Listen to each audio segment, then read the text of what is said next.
Hello, horror lover. Are you ready for a long night of nightmares? Before we begin, I want to ask you to subscribe to the channel, and especially leave a comment telling me which city you're watching from. I'd love to know. Click the like button, all of this because the late afternoon sun cast long shadows across my garden, painting the lush greenery in hues of amber and gold. I wiped the sweat from my brow, a satisfied smile playing on my lips as I surveyed the fruits of my labor. At 68, I, Eleanor Blackwood, had poured my heart and soul into this patch of earth since retiring from my position as a botany professor 5 years ago. My garden was my pride and joy, a vibrant tapestry of vegetables, herbs, and flowers that was the envy of our little community in upstate New York. As I made my way down the neat rows, checking on each plant with the care of a mother examining her children, I reveled in the earthy scent of fertile soil and the gentle rustle of leaves in the breeze. I crouched down beside a cluster of tomato plants, their vines heavy with plump, ripening fruit. My fingers gently probed the soil, checking its moisture content. That's when I saw it, a flash of pale flesh amidst the rich, dark earth. My heart nearly stopped as I spotted what looked like a human finger poking through the soil of my tomato plant. "What in the world?" I muttered, blinking hard and shaking my head.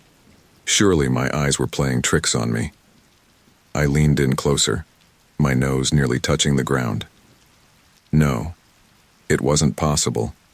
Yet there it was, unmistakably a human finger, complete with a perfectly formed nail, protruding from the soil as if it were the most natural thing in the world. I recoiled, falling back onto my haunches, my chest tight with shock and disbelief. "This can't be happening," I whispered to the empty garden, my voice trembling. With shaking hands, I reached out to touch it, half expecting it to crumble away like some macabre illusion.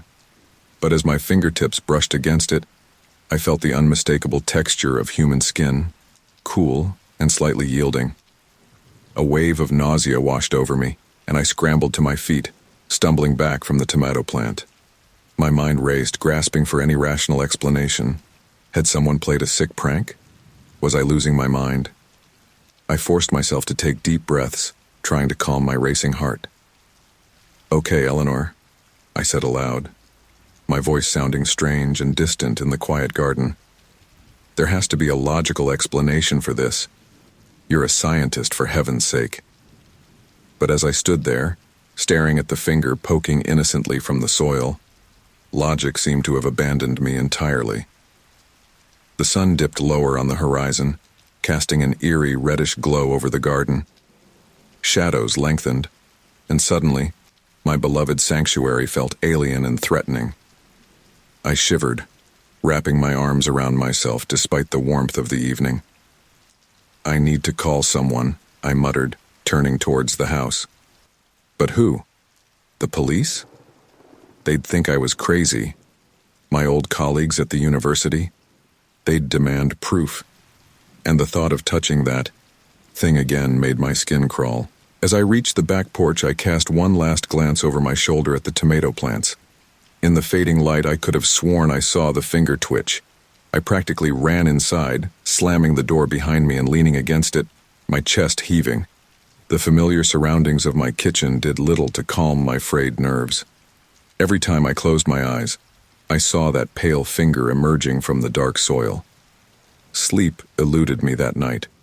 I tossed and turned, my mind a whirlwind of horrific possibilities. Every creak of the old farmhouse, every rustle of leaves outside my window sent my heart racing. I couldn't shake the feeling that something fundamental had shifted in my world, that some boundary between the natural and the unnatural had been irrevocably breached. As the first light of dawn crept through my curtains, I gave up on sleep entirely. I sat up in bed, rubbing my tired eyes. "Pull yourself together," I admonished myself. It was probably just an oddly shaped root. You were tired, your eyes were playing tricks on you. But even as I tried to rationalize yesterday's discovery, a part of me knew I was only deceiving myself. What I had seen and felt was all too real. With a resigned sigh, I got dressed and made my way downstairs. I stood at the kitchen window, coffee mug in hand, staring out at my garden. In the soft morning light, it looked as peaceful and ordinary as ever. Birds chirped merrily, and a gentle breeze rustled through the leaves. It was hard to believe that just hours ago it had been the site of such a disturbing discovery. "Okay, Eleanor," I said, setting down my mug with determination. "Time to face this head on." I marched out to the garden, my steps faltering slightly as I approached the tomato plants.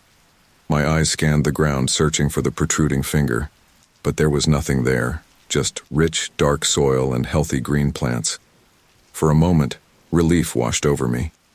It had been a hallucination after all, brought on by too much sun and overwork. I chuckled nervously, shaking my head at my own foolishness. But as I turned to head back to the house, something caught my eye. Among the crisp green leaves of my lettuce patch, there was a flash of something pale and fleshy. My breath caught in my throat as I moved closer, dreading what I might find. My hands trembled as I reached out to touch it, half expecting it to be a sick prank. But the texture was unmistakably human. There, nestled among the lettuce leaves as if it had grown there naturally, was a perfectly formed human ear. A strangled cry escaped my lips, and I stumbled backward, my foot catching on a root. I fell hard, the impact knocking the wind out of me. As I lay there gasping for breath and staring up at the clear blue sky, I felt the world tilt on its axis.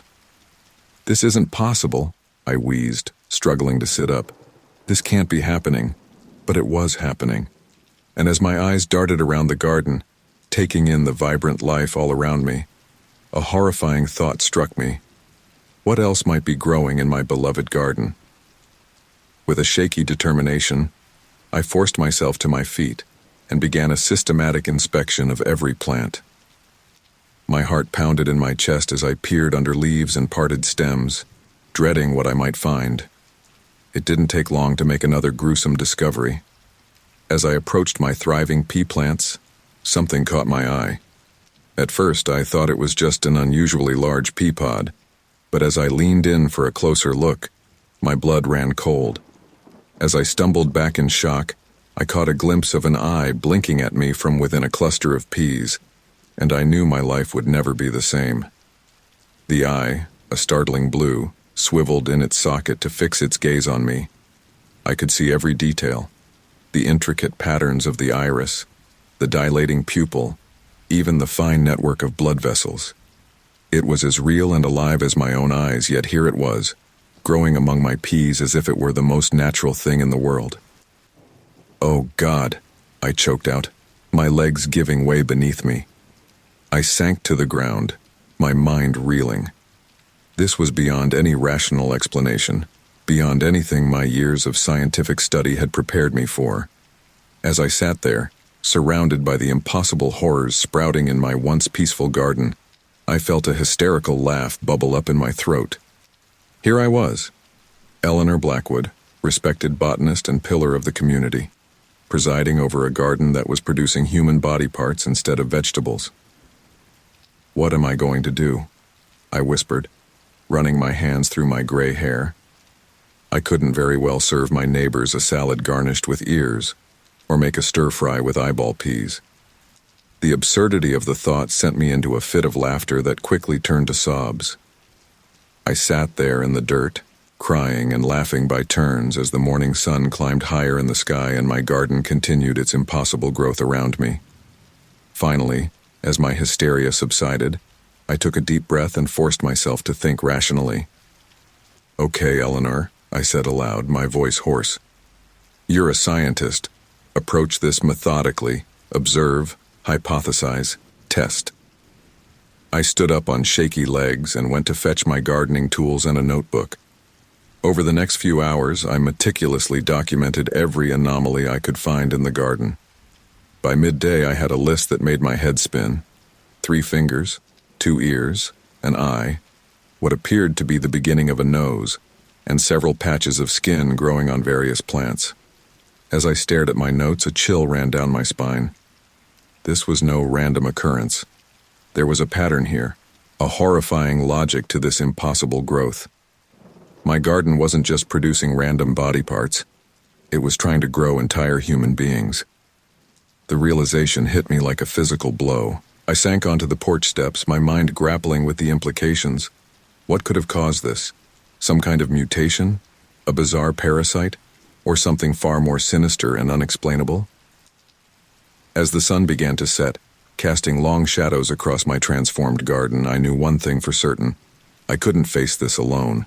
I needed help, someone who could bring a fresh perspective to this nightmare. With trembling fingers, I reached for my phone and dialed a number I hadn't called in years. After 3 rings, a familiar voice answered. "Dr. Harris speaking." I took a deep breath. "James? It's Eleanor Blackwood. I need your help. Something impossible is happening in my garden, and I think I'm losing my mind." There was a pause on the other end of the line. Then, "Eleanor, what's going on?" I laughed, a slightly hysterical edge to my voice. "You wouldn't believe me if I told you over the phone. Can you come over? Please, James, I wouldn't ask if it wasn't important." Another pause, then a sigh. "All right, Eleanor. I'll be there first thing in the morning. Try to get some rest, okay?" As I hung up the phone, I cast one last glance at my garden, now shrouded in twilight shadows. Rest? How could I possibly rest, knowing what was growing out there in the darkness? I locked the doors, drew the curtains, and retreated to my bedroom. But as I lay in bed staring at the ceiling, I couldn't shake the feeling that something fundamental had changed. My garden, once a source of joy and peace, had become a place of horror and mystery. And deep down, I knew that this was only the beginning. Whatever was happening in my garden, whatever impossible force was at work, it was far from finished. As I finally drifted into an uneasy sleep, my dreams were filled with visions of a garden sprouting not vegetables, but fully formed human beings, their eyes all turned towards me, silently asking a question I couldn't begin to answer. The shrill ring of my alarm clock jolted me awake. For a blissful moment, I forgot about yesterday's horrors.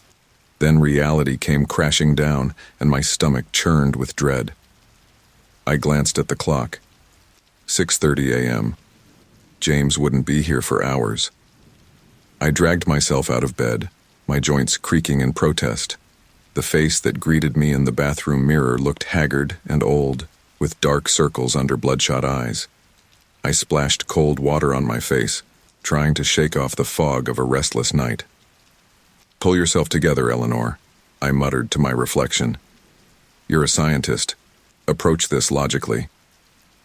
Downstairs, I made a pot of strong coffee and settled at the kitchen table with my laptop. I spent hours poring over my gardening books and online botanical databases, searching for any explanation for this horrifying phenomenon, but found nothing. "Unusual growth patterns in tomatoes," I read aloud from one article. "Leaf curl, blossom end rot, cracking." I let out a bitter laugh. Nothing about human fingers sprouting from the soil. The sound of a lawnmower starting up next door made me jump. I peered out the window to see my neighbor, Bob, mowing his perfectly manicured lawn. The normality of the scene felt surreal compared to the nightmare in my own backyard. A knock at the door startled me out of my thoughts.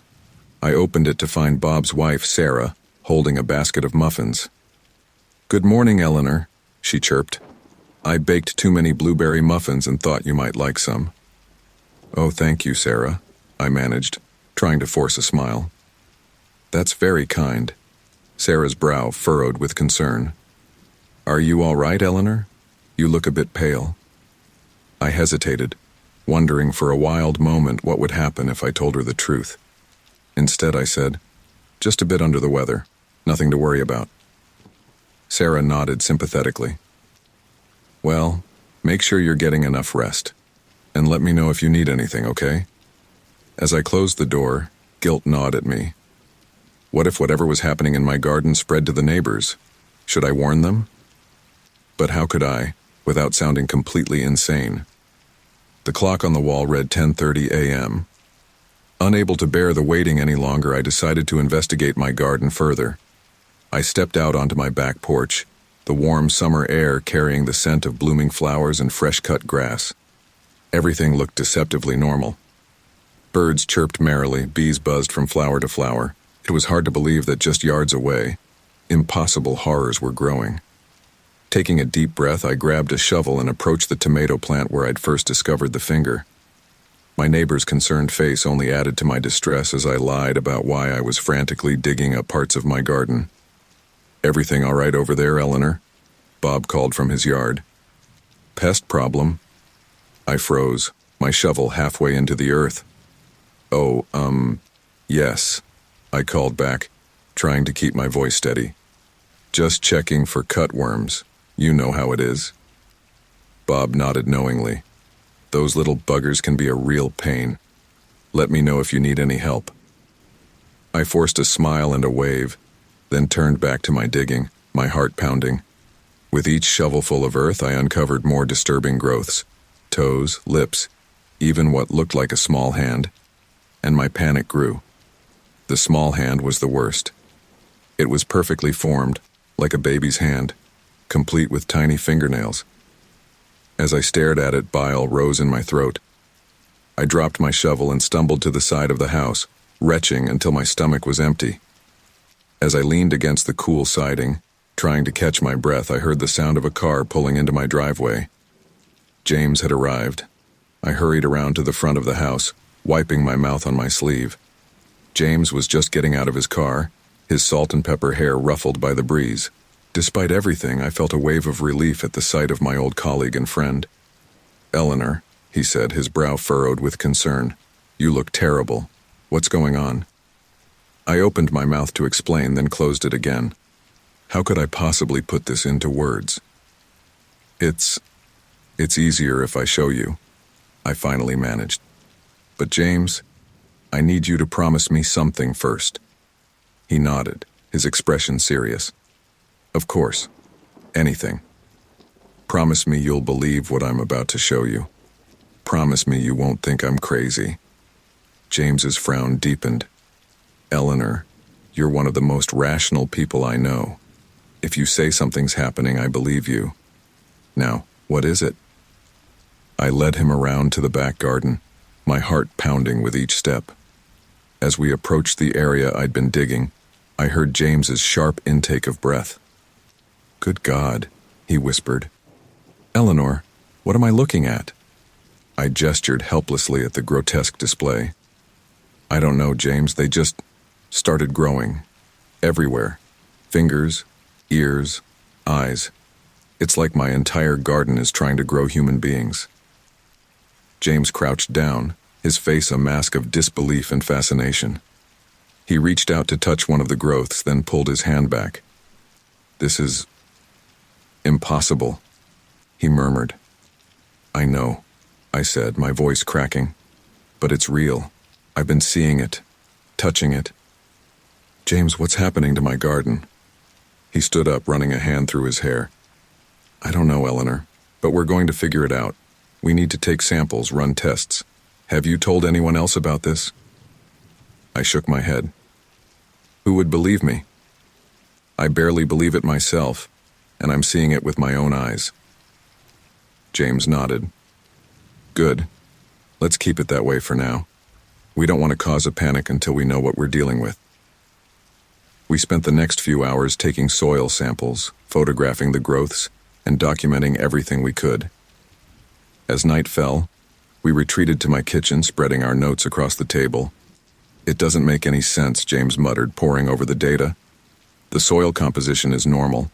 There's no sign of unusual radiation, no chemical contamination. By all accounts, your garden is perfectly healthy. Except for the fact that it's growing body parts instead of vegetables," I said dryly. James looked up at me, his eyes serious. "Eleanor, I have to ask, is there anything unusual about this property? Any history we should know about?"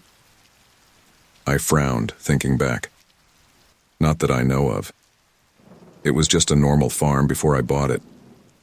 "Why?" He hesitated. "It's just, in my research I've come across some cases of, well, unusual growth patterns associated with disturbed ground." "Disturbed ground?" I repeated. "What do you mean?" James looked uncomfortable. "Well, sometimes, in areas where there have been mass burials or unmarked graves, the soil can exhibit strange properties. It's not scientifically proven, of course, but As night fell, as I tossed in bed, I could have sworn I heard muffled cries coming from the earth outside, begging to be heard. The sound sent chills down my spine, and I pulled the covers tighter around me. But sleep wouldn't come. James's words kept echoing in my mind. Disturbed ground, unmarked graves. Could it be possible? Unable to bear the suspense any longer, I got up and went to my study. I spent hours scouring old town records online, looking for any mention of my property's history. It was nearly dawn when I found it. My hands shook as I unfolded ancient town maps, revealing the chilling truth that my property was built on an unmarked graveyard. The map was dated 1843, showing a small plot of land marked simply as Potter's Field. It was right where my garden now stood.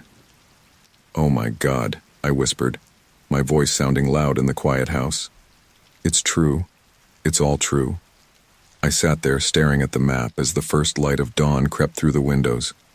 The weight of this revelation crushed me.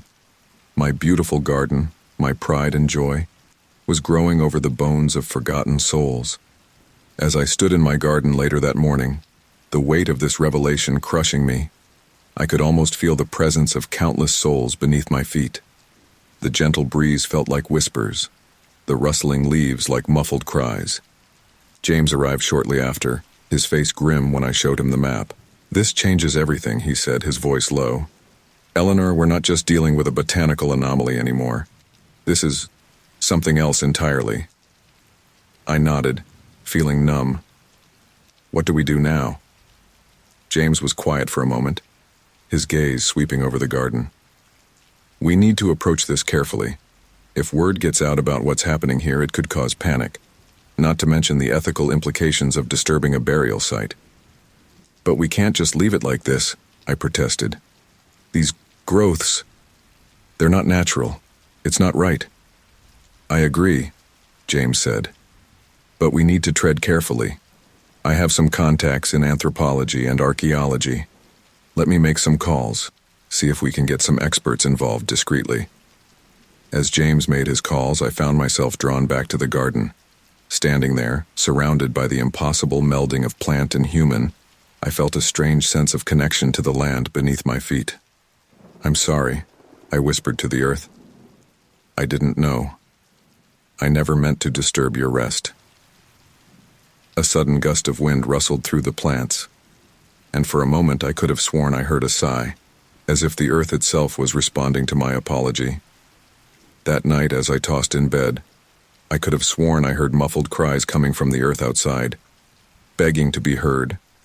The sound sent chills down my spine, and I pulled the covers tighter around me. But beneath the fear, I felt something else stirring. A sense of purpose, of responsibility. Whatever was happening in my garden, whatever forces were at work, I was now a part of it. And somehow, I knew that unraveling this mystery would change not just my life, but our understanding of the very world around us. As I finally drifted off to sleep, my dreams were filled with visions of hands reaching up from the earth, not in horror, but in supplication. They were asking for something, these forgotten souls. And somehow, I knew it was up to me to figure out what that was. The next chapter of my life was about to begin, and it promised to be stranger and more challenging than anything I had ever faced before. But as I stood on the precipice of this new reality, I felt a strange mix of fear and exhilaration. Whatever came next, I was ready to face it head-on. The early morning sun had barely crested the horizon when I heard a car pull into my driveway. I was already awake, having spent another restless night plagued by vivid nightmares of hands reaching up from the soil, grasping at my ankles. I peered out the window to see James stepping out of his car, followed by two unfamiliar figures. I quickly threw on a robe and hurried downstairs to meet them. James gave me a tight smile as I opened the door. "Morning, Eleanor," he said, his voice low and serious. "Hope you don't mind the early call. These are the experts I mentioned, Dr. Amelia Chen, anthropologist, and Dr. Marcus Reeves, archaeologist." I nodded, shaking their hands. "Thank you for coming. Please come in." As we settled in my kitchen, I could feel the weight of their scrutiny. Dr. Chen, a petite woman with sharp eyes, spoke first. Dr. Blackwood, James has given us a brief overview of the situation, but I must admit, it sounds incredible. Are you certain about what you've seen? I let out a bitter laugh. Believe me, Dr. Chen, I wish I wasn't. But yes, I'm certain. Would you like to see for yourselves? Dr. Reeves, a tall man with a salt and pepper beard, nodded gravely. If you don't mind. Seeing is believing, after all. As we made our way to the garden, I felt a knot of anxiety forming in my stomach. What if the growths had disappeared overnight? What if the experts thought I was crazy? But as we rounded the corner of the house, I heard Dr. Chen's sharp intake of breath. Good God, she whispered.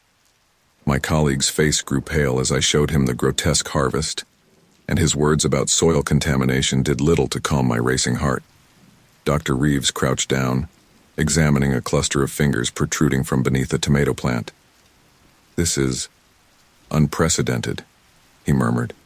I've never seen anything like it. Could it be some kind of elaborate hoax? Dr. Chen asked, her voice shaky. I shook my head vehemently. I assure you, Dr. Chen, I would never participate in something like that. This is real, as impossible as it seems. James cleared his throat. There's more, he said, pulling out the old map I had discovered. Eleanor found this last night. It seems her property was built on an old potter's field. Dr. Reeves's eyes widened as he examined the map. A mass grave for the poor and unclaimed, he mused. This adds an entirely new dimension to the situation. What do you mean? I asked, a chill running down my spine. Dr. Chen and Dr. Reeves exchanged a look. There have been stories, Dr. Chen began hesitantly, of unusual occurrences in places built over mass graves. Nothing scientifically proven, of course, but what? I pressed. Dr. Reeves sighed. Some believe that the energy of the deceased, especially those who died in distress or were improperly buried, can manifest in unusual ways. Most of the time it's dismissed as superstition or explained away by natural phenomena. But this, he gestured at my garden, this defies conventional explanation. We spent days testing the soil, each result more baffling than the last. Dr. Chen and Dr. Reeves brought in specialized equipment, taking samples and running tests that I, despite my background in botany, could barely comprehend. On the third day, as we were reviewing the latest batch of inconclusive results, a knock at the door startled us all. Eleanor? It was Sarah, my neighbor. Are you all right? We haven't seen you in days, and there's been a lot of activity around your house. Is everything okay? I froze, panic rising in my throat. I looked at James and the others, silently pleading for help. James nodded and stood up. I'll handle this, he murmured, making his way to the door. I could hear him talking to Sarah, his voice low and reassuring. Just a little botanical experiment. Nothing to worry about. Eleanor's fine, just very focused on her work. When he returned, his face was grim. We can't keep this secret much longer, Eleanor. People are starting to notice. I nodded, feeling the weight of the situation pressing down on me. What do we do? Dr. Chen spoke up. We need more information, not just about the soil and the growths, but about the history of this place. Who were the people buried here? Why were they forgotten? I'll go to the town hall, James volunteered. See if I can dig up any old records. As James left, Dr. Reeves turned to me. Dr. Blackwood, I know this is difficult, but we need to examine the growths more closely. Would you be willing to harvest one? The word harvest sent a shudder through me, but I nodded. If it will help us understand what's happening, yes. With trembling hands, I approached the nearest growth, a fully formed ear nestled among my lettuce. As I reached out to pluck it, I could have sworn I heard a faint whisper as if the ear itself was trying to speak. Did you hear that? I asked, my voice shaking. Dr. Chen and Dr. Reeves exchanged worried glances. Hear what, Dr. Blackwood? Dr. Chen asked gently. I shook my head. Nothing, never mind.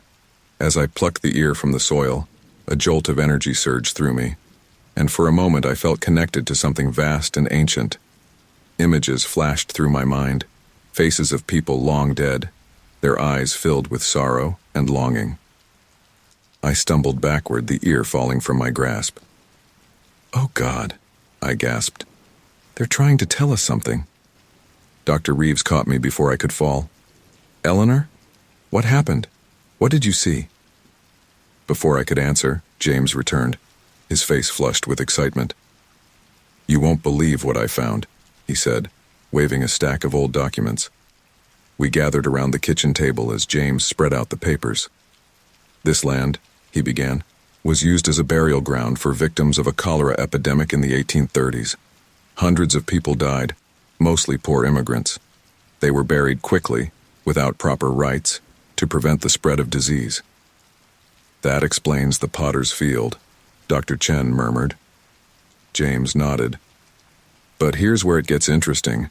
In 1850, the town decided to reclaim the land. They simply covered over the graves and sold the property.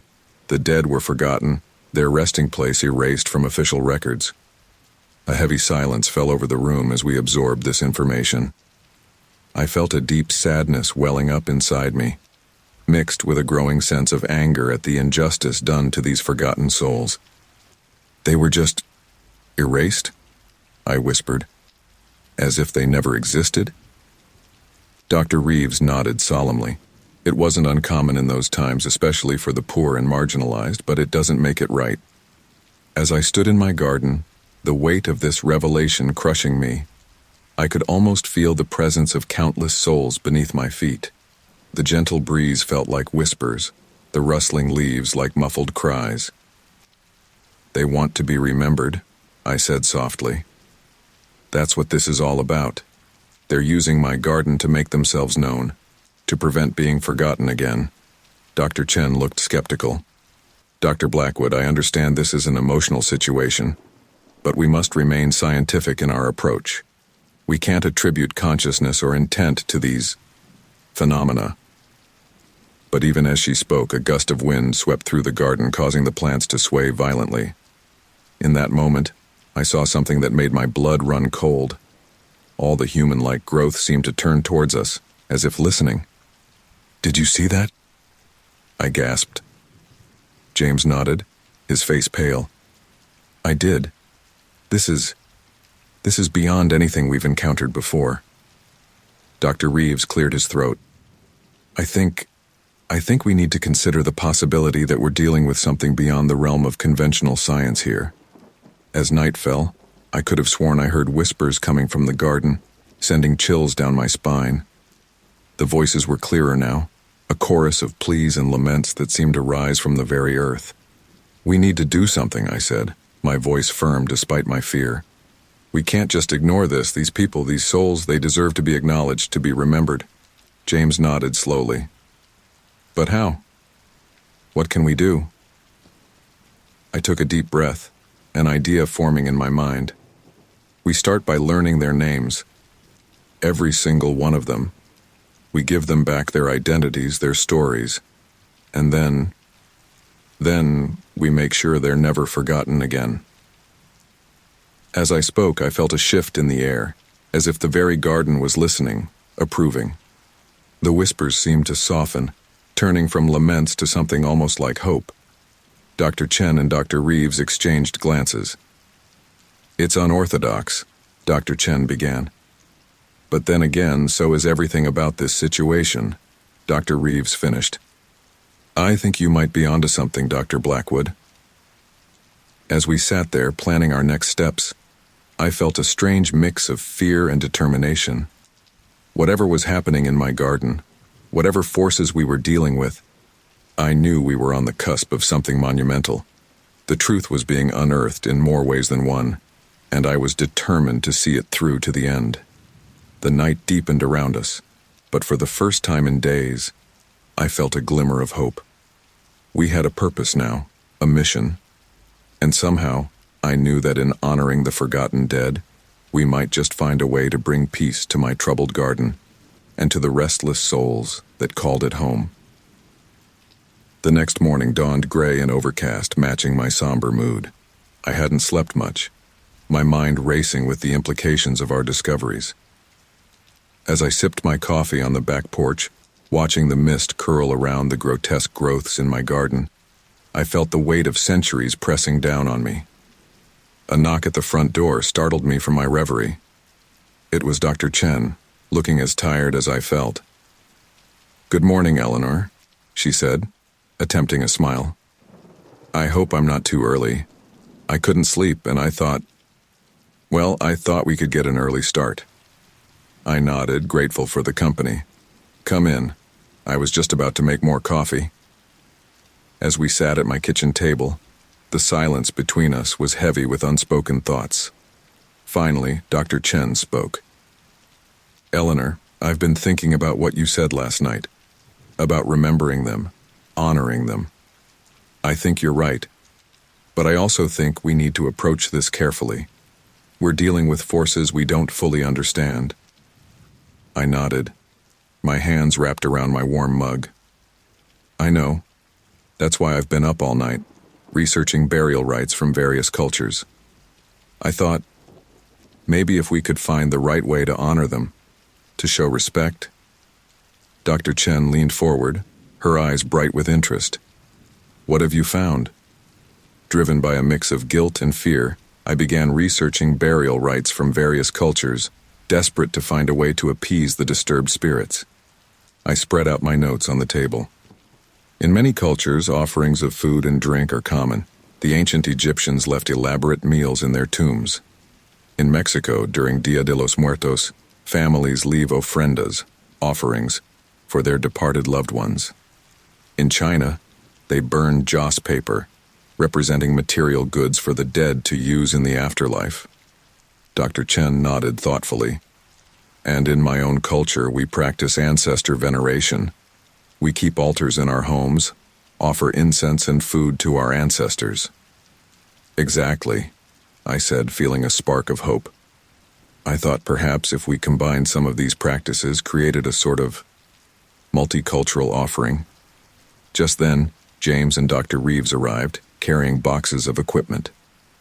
As we filled them in on our discussion, I could see the skepticism in Dr. Reeves's eyes. "I understand the impulse," he said carefully, "but we must remember that we're scientists. We can't just start performing rituals based on superstition and folklore." I felt a flash of anger. "With all due respect, Dr. Reeves, we're well beyond the realm of conventional science here. My garden is growing human body parts.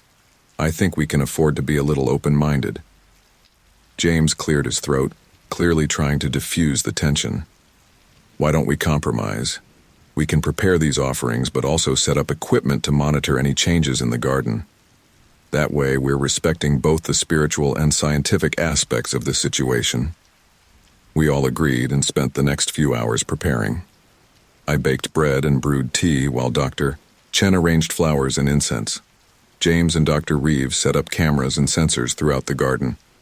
As the sun began to set, casting long shadows across my transformed garden, we gathered at the edge of the growth.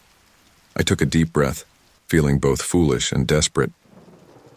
"We're here to honor those who lie beneath this ground," I began, my voice shaky. "We acknowledge your presence and your pain.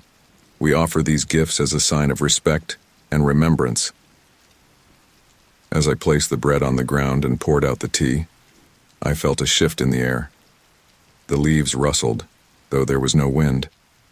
For a moment I could have sworn I saw faces in the shadows, watching us with hollow eyes. Dr. Chen stepped forward, lighting the incense. Its sweet smoke curled upward, seeming to take shape for a moment before dissipating. She began to chant softly in Mandarin, her voice carrying on the still air. James and Dr. Reeves watched silently, their scientific skepticism warring with the undeniable strangeness of the moment.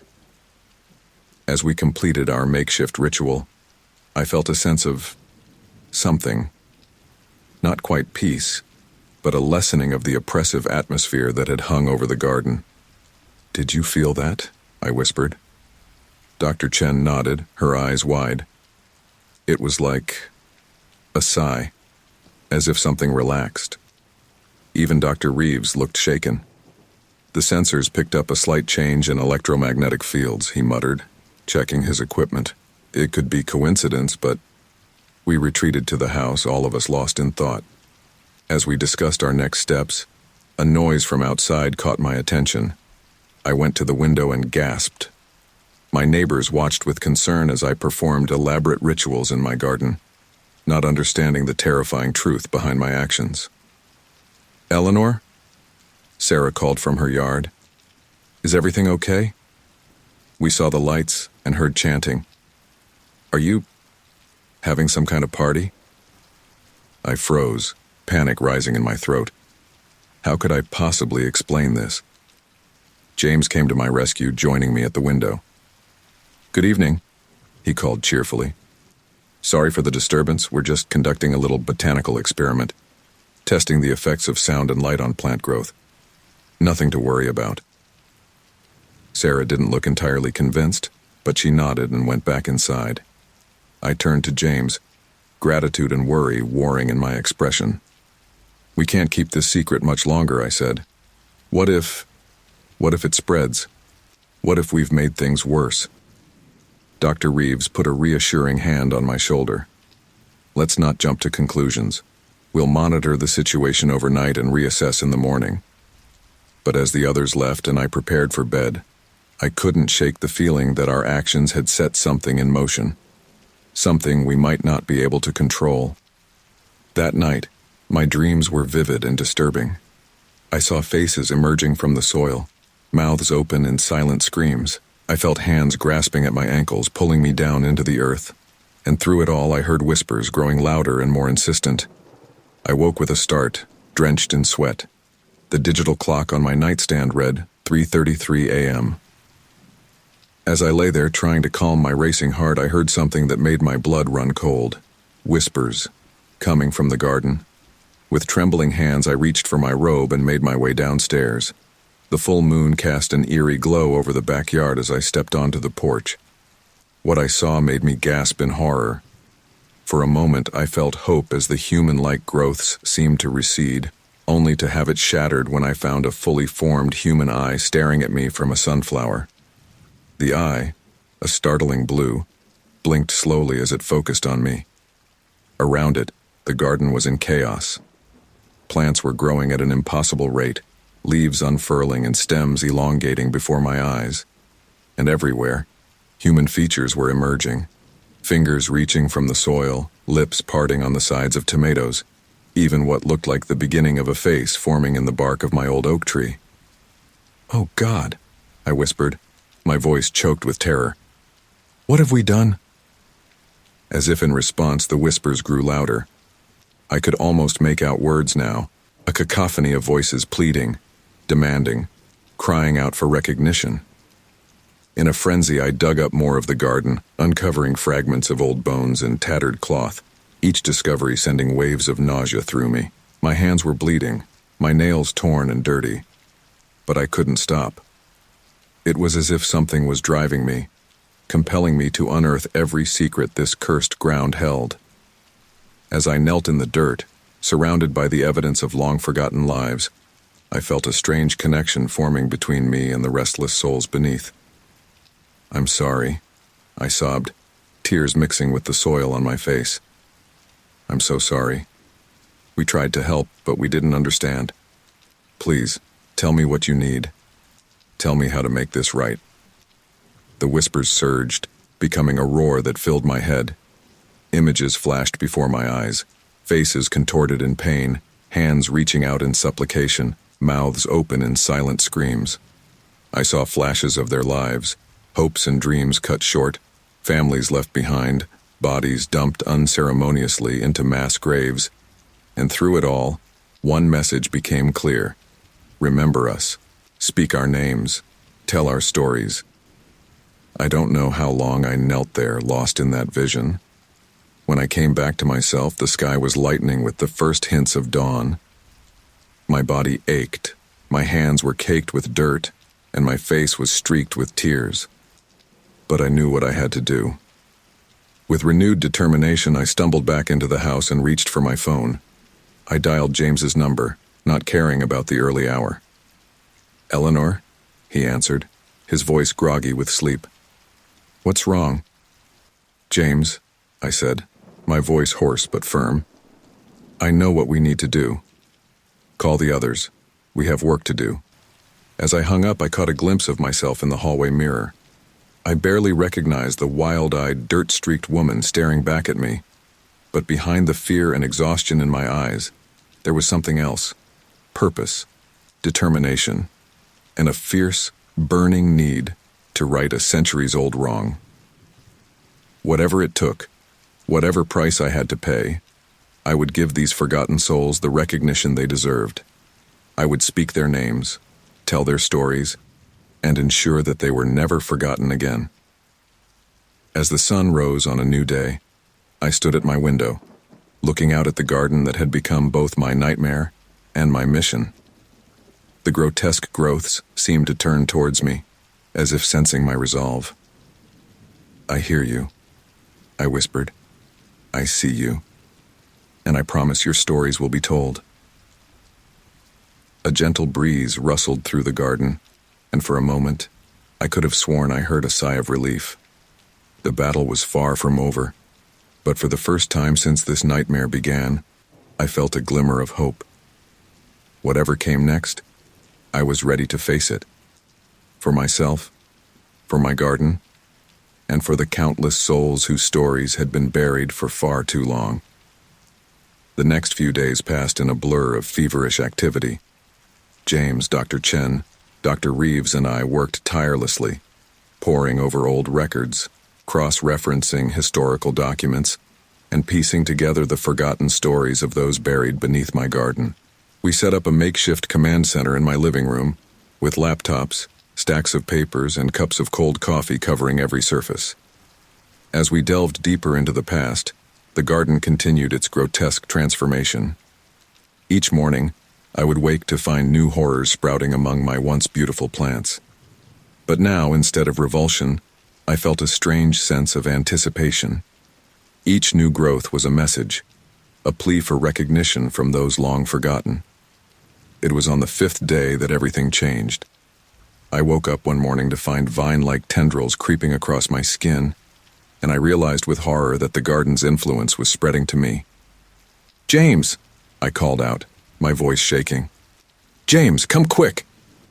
He rushed into my bedroom, his eyes widening as he saw the green tendrils snaking across my arms. "Good God, Eleanor," he breathed. "What's happening to you?" I shook my head, tears welling in my eyes. "I don't know. It started sometime in the night. I can feel them, James. They're trying to tell me something." Dr. Chen and Dr. Reeves arrived shortly after, their faces a mix of fascination and horror as they examined the growths on my skin. "Extraordinary," Dr. Reeves murmured, gently prodding a tendril. "It's as if the plant matter is fusing with your cellular structure." "Can you remove them?" James asked, his voice tight with concern. Dr. Chen shook her head. "I wouldn't recommend it. We don't know how deeply they've integrated with Eleanor's system. Removing them could cause severe damage." My attempts to cut away the growth only seemed to encourage it, and I watched in terror as my flesh began to merge with plant matter. "It's no use," I said, dropping the scissors I'd been using to try and trim the vines. "They just grow back faster. It's like they're adapting." As the day wore on, the changes accelerated. Leaves began to sprout from my arms. Tiny buds appeared on my shoulders. The others watched helplessly, documenting every change, every new growth. But the physical transformation was nothing compared to what was happening in my mind. The whispers from the garden grew louder, and I found myself understanding their plaintive cries, their desire for recognition and remembrance. "Eleanor?" James's voice seemed to come from far away. "Eleanor, can you hear me?"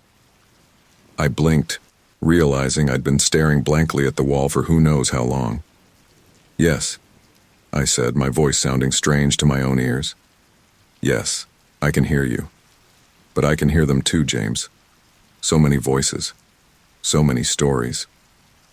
Dr. Chen leaned in, her eyes intense. "What are they saying, Eleanor? Can you understand them?" I nodded slowly. They're showing me their lives, their deaths, the injustice of being forgotten." I turned to James, tears streaming down my face. "We have to tell their stories, James. We have to make sure everyone knows what happened here." As leaves sprouted from my arms and flowers bloomed on my shoulders, I felt a strange sense of belonging, as if I were becoming one with the garden and its ghostly inhabitants. Dr. Reeves cleared his throat. "Eleanor, I know this is difficult, but we need to consider moving you to a hospital. We don't know what this infusion is doing to your body." I shook my head vehemently. "No. No hospitals. I need to stay here. I need to be close to them." James put a hand on my shoulder, careful to avoid the new growths. "Eleanor, be reasonable. This is unlike anything we've ever seen. We don't know what it could do to you." But even as he spoke, I could feel the garden's influence growing stronger.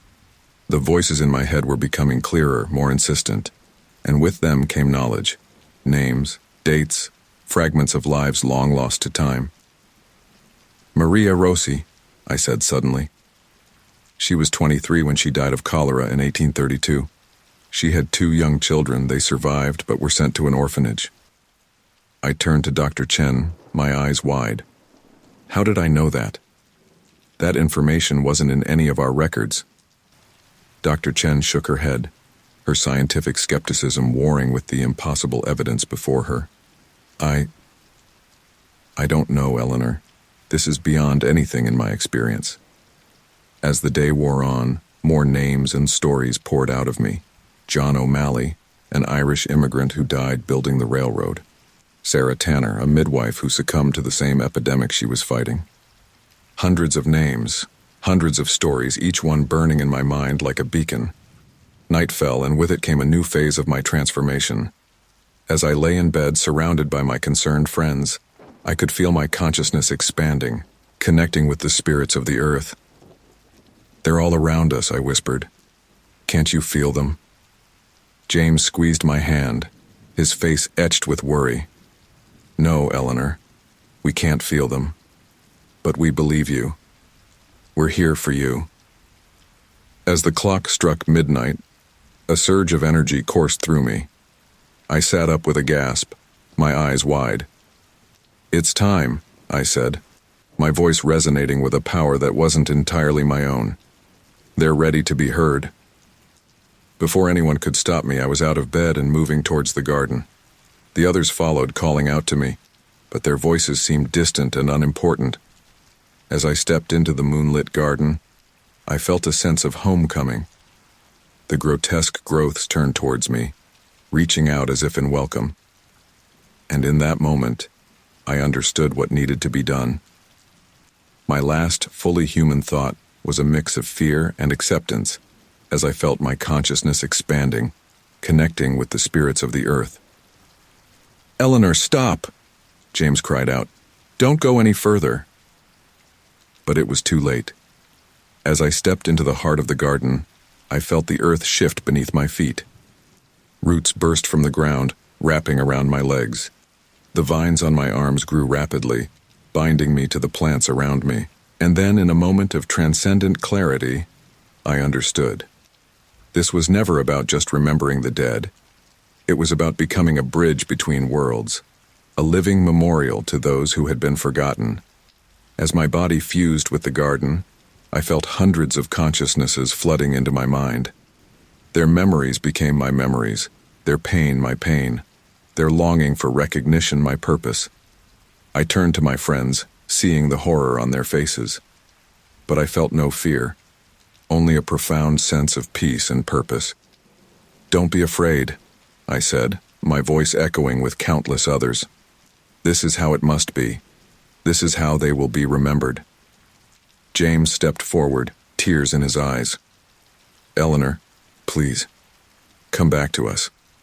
We'll find another way." I smiled, feeling the flowers on my shoulders bloom. "This is the way, James. I understand now. I am their voice, their living memory. As the fusion neared completion, I felt my individual identity beginning to blur. I was Eleanor, yes, but I was also Maria and John and Sarah and hundreds of others. I was the garden itself, a living testament to lives cut short and stories left untold. "Write it all down," I said, my voice growing faint as I sank deeper into the earth. "Tell their stories. Make sure they're never forgotten again." The last thing I saw was James nodding, determination replacing the fear in his eyes. Then the earth closed over me and I became one with the garden and its ghostly inhabitants. In the days that followed, James, Dr. Chen, and Dr. Reeves worked tirelessly to document everything. They wrote down every name, every story that had poured out of me in those final hours. They cross-referenced historical records, filling in gaps and correcting inaccuracies. And as they worked, the garden continued to grow and change. But now, instead of grotesque human features, it began to take on a more harmonious form. Flowers bloomed in patterns that seemed to spell out names. Trees grew in formations that mimicked human forms, as if frozen in mid-embrace. Visitors began to come, drawn by rumors of the miraculous garden.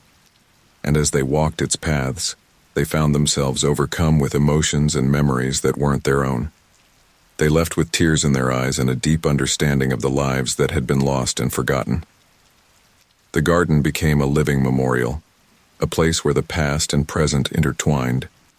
And at its heart, unseen but ever present, was Eleanor, no longer just one woman, but a collective consciousness, a guardian of memories, ensuring that those who had been erased from history would never be forgotten again.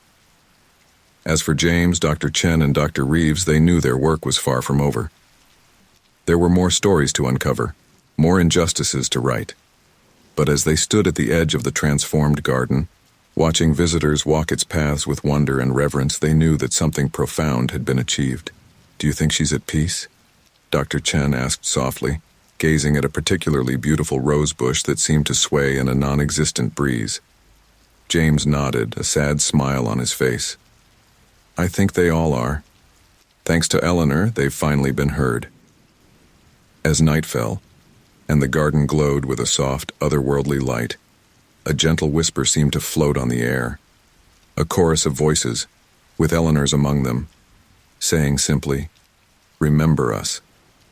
And in homes and hearts across the town and beyond, people did just that, carrying the stories of the forgotten with them, ensuring that their memories would live on for generations to come. Time lost all meaning as I became a part of the garden, my body a grotesque fusion of plant and human, rooted in the soil of forgotten graves. Days, weeks, perhaps even months passed in a blur of consciousness that was both singular and plural. I was Eleanor, yes, but I was also the collective memory of hundreds of forgotten souls, their stories intertwining with my own like the vines that now made up my physical form. The garden, once my pride and joy, had transformed into something beyond imagination. Where once there were neat rows of vegetables and flowers, now stood a living, breathing monument to the dead. Trees grew in the shape of human figures, their branches reaching out like pleading arms. Flowers bloomed in patterns that spelled out names and dates, changing with each passing day to tell new stories. And at the heart of it all was me, or what was left of me. My body had become one with the earth, my skin now bark, my hair a tangle of vines and leaves. Only my face remained somewhat human, emerging from the trunk of what was once my prized oak tree. I watched through eyes that were no longer quite my own as my neighbor, worried by my absence, approached the overgrown garden. It was Sarah, her face etched with concern as she cautiously made her way through the transformed landscape. "Eleanor," she called out, her voice trembling. "Eleanor, are you here? We've been so worried about you." A part of me wanted to warn her away, to protect her from the otherworldly force that had consumed me. But the collective will of the spirit surged through me, reaching out with vine-like arms. "Sarah," I called, my voice a whisper on the wind, echoing with hundreds of other voices. "Welcome to our garden." She whirled around, her eyes widening in shock as she saw my face emerging from the tree. "Eleanor, "Oh my God, what's happened to you?" I felt a smile spread across my wooden features. "I've become what I needed to be, Sarah. A bridge between worlds, a keeper of memories." Sarah took a step back, her face pale with fear. This isn't natural, Eleanor. We need to get you help. I'm going to call someone." But as she turned to leave, the vines at her feet began to move, wrapping gently around her ankles. She let out a startled cry, trying to pull away. "Don't be afraid," I soothed, feeling the collective consciousness of the garden flow through me. "We mean you no harm. We only want to share our stories." As the vines crept higher, I felt a mixture of horror and exhilaration as we absorbed her, adding her life force to our ever-growing consciousness. Sarah's eyes went wide, then unfocused, as the memories of hundreds of forgotten lives poured into her mind. "Oh," she gasped, tears streaming down her face. "Oh, Eleanor, I can see them. I can feel them. All those lives, all those stories." I nodded, feeling a profound sense of satisfaction. "Yes, Sarah. Now you understand. Now you can help us remember." As Sarah stood there, swaying slightly, her mind overwhelmed by the flood of memories, I felt the garden's consciousness shift and expand. We had a new voice now, a new perspective to add to our collective story. As night fell, our garden mind pulsed with newfound strength, and I knew that our hunger for life and recognition had only just begun. The transformation of Sarah did not go unnoticed. Her husband, Bob, came looking for her, calling out in the darkness. And like Sarah, he too was drawn into our collective consciousness, his mind filling with the stories of the forgotten dead. Word began to spread through the town. People came, drawn by curiosity or concern, and each one who entered the garden became a part of our growing awareness. Some resisted at first, fighting against the flood of memories and emotions, but in the end they all succumbed to the power of the forgotten stories. Dr. Chen was among those who came, her scientific curiosity overriding her fear. As she stepped into the garden, I felt a surge of recognition. "Dr. Chen," I called, my voice rustling through the leaves. "Welcome back." She approached cautiously, her eyes wide as she took in the transformed landscape. "Eleanor, is that really you?" I smiled, feeling the weight of centuries in my expression. "It is me, and it is so much more than me. We are the forgotten, the erased, and now we will be remembered." Dr. Chen pulled out a notebook, ever the scientist. "This is incredible. The biological implications alone. Eleanor, do you understand what's happening to you? To this place?" Before I could answer, the vines began to creep up her legs. Dr. Chen looked down, her scientific detachment giving way to fear for a moment. But then, as the memories began to flow into her, her expression changed to one of wonder. "Oh," she breathed. "Oh, I see now. This isn't just biology. This is history, memory, consciousness itself." I nodded, feeling the garden pulse with approval. "Yes, Dr. Chen, and now you're a part of it too. Will you help us tell our stories?" She nodded, tears in her eyes. Yes, I will." As more people were absorbed into our collective consciousness, I felt our influence growing, spreading beyond the boundaries of the garden. The trees in neighboring yards began to shift and change, taking on human-like qualities. Flowers bloomed out of season, spelling out names and dates of those long dead. The town's growing unease was palpable, but few could resist the siren call of our whispers, drawing them into our ever-expanding domain. Local authorities were powerless against our supernatural growth, their attempts at intervention only feeding our insatiable hunger. They tried to cordon off the area, to keep people away, but our influence seeped through the soil, traveled on the wind, whispered in the rustle of leaves. As our influence reached the town's borders, I felt a spark of my old self, wondering with horror how far this transformation would go. Was there no limit to our growth? Would we consume the entire world in our quest to be remembered? But even as these doubts crept in, I felt the reassuring presence of the collective consciousness, soothing my fears. This was necessary, they whispered. This was justice. This was remembrance. Months passed, and the town of Millbrook was transformed. The streets were lined with trees that bore faces in their bark, their leaves whispering stories of lives long past. Gardens sprouted memorials instead of vegetables, each flower a testament to a forgotten soul. And at the center of it all, my garden continued to grow and change, a living, breathing monument to the power of memory. People came from far and wide to witness the miracle of Millbrook. Scientists, historians, spiritualists, all were drawn to our living graveyard. And all who came became part of our story, their minds opening to the flood of memories, their own stories becoming intertwined with those of the forgotten dead. One day, as the sun was setting, casting long shadows across our transformed domain, I felt a familiar presence enter the garden. It was James, his face lined with worry and exhaustion. "Eleanor," he called out, his voice breaking. "Eleanor, can you hear me?" I emerged from the tangle of vines and leaves, my face forming in the bark of a nearby tree. "James," I said, my voice a whisper on the wind. "You've come back." He approached, his eyes filled with a mixture of fear and determination. "Eleanor, this has to stop. The entire town, it's not right. People are losing themselves. Families are being torn apart." I felt a pang of sadness, a remnant of my old self. "But James, don't you see? This is remembrance. This is justice. For too long, these souls were forgotten. Now they will live forever in the minds of all who come here." James shook his head, tears in his eyes. "At what cost, Eleanor? At the cost of the living? There has to be another way." As he spoke, I felt a shift in the collective consciousness, a ripple of doubt, of questioning. For the first time since my transformation, I felt the weight of what we had done, of what we had become.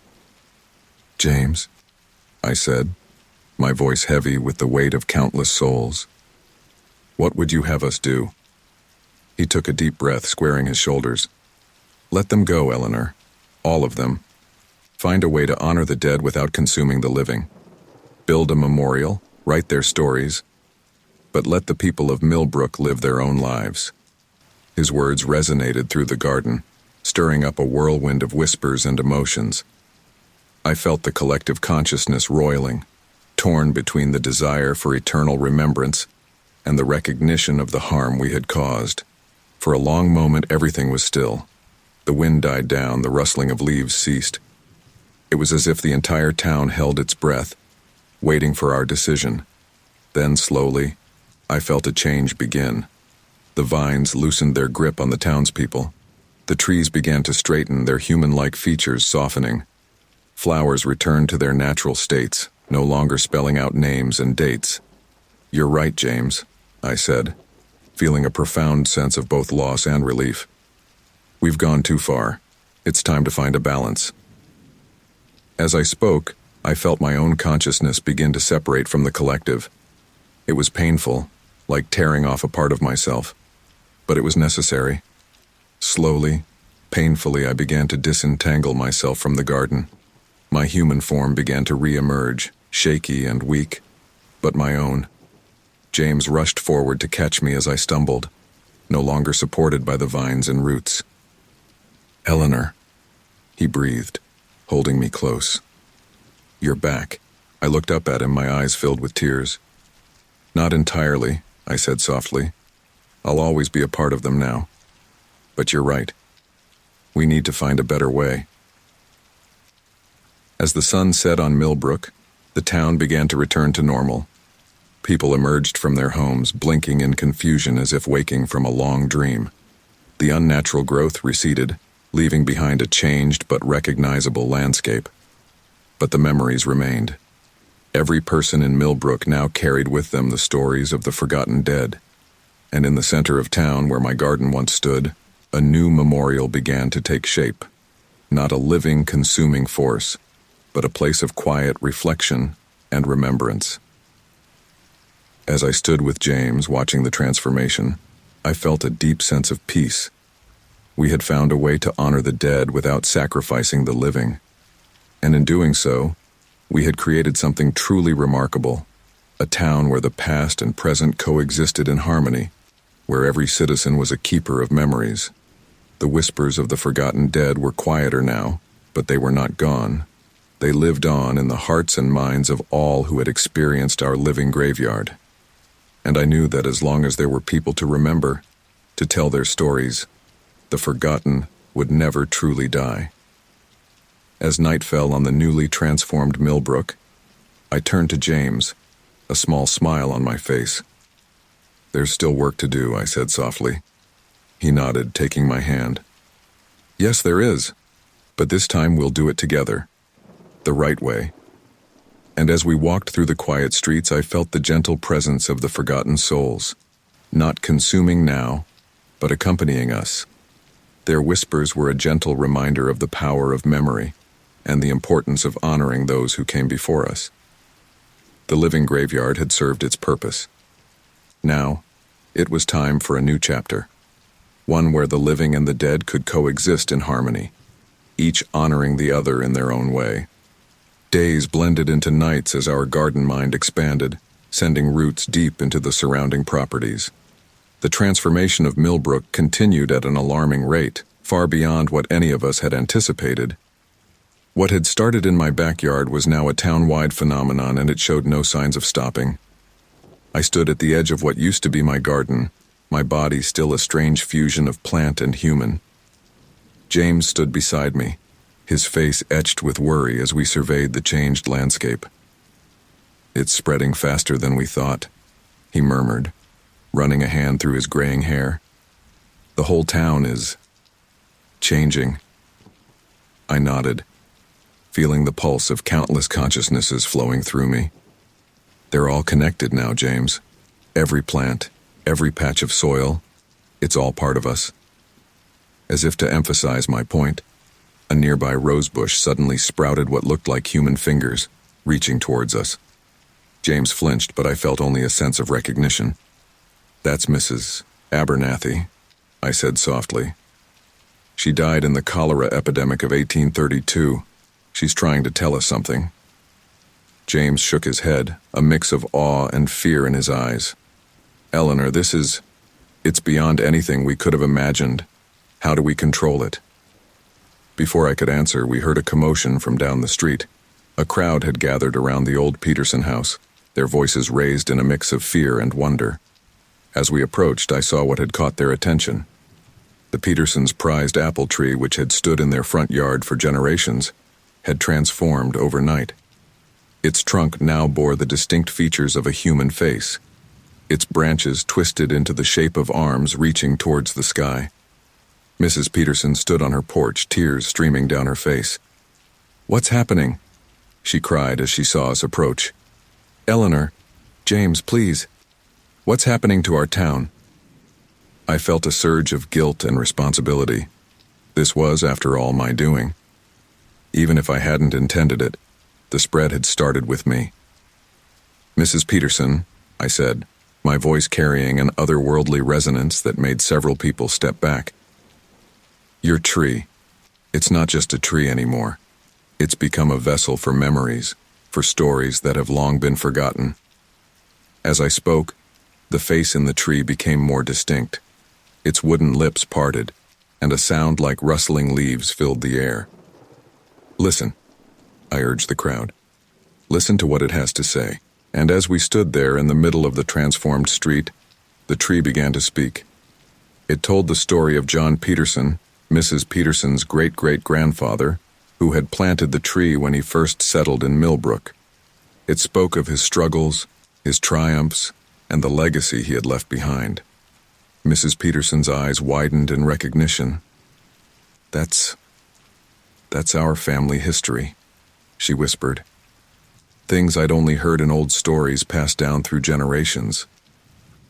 I watched, a mixture of pride and unease coursing through me, as the people of Millbrook listened to the tree's tale. Their faces showed a range of emotions: wonder, fear, sadness, and a growing sense of connection to the past. I watched, a passive observer in our collective consciousness, as neighbors' plants began to sprout human features, spreading our influence. All across town, similar scenes were playing out. The old oak in the town square now bore the faces of the town's founders. The rose bushes in front of the library spelled out forgotten book titles in their blooms. Even the grass in the park had changed, forming patterns that, when viewed from above, depicted scenes from the town's history. The town's growing unease was palpable, but few could resist the siren call of our whispers, drawing them into our ever-expanding domain.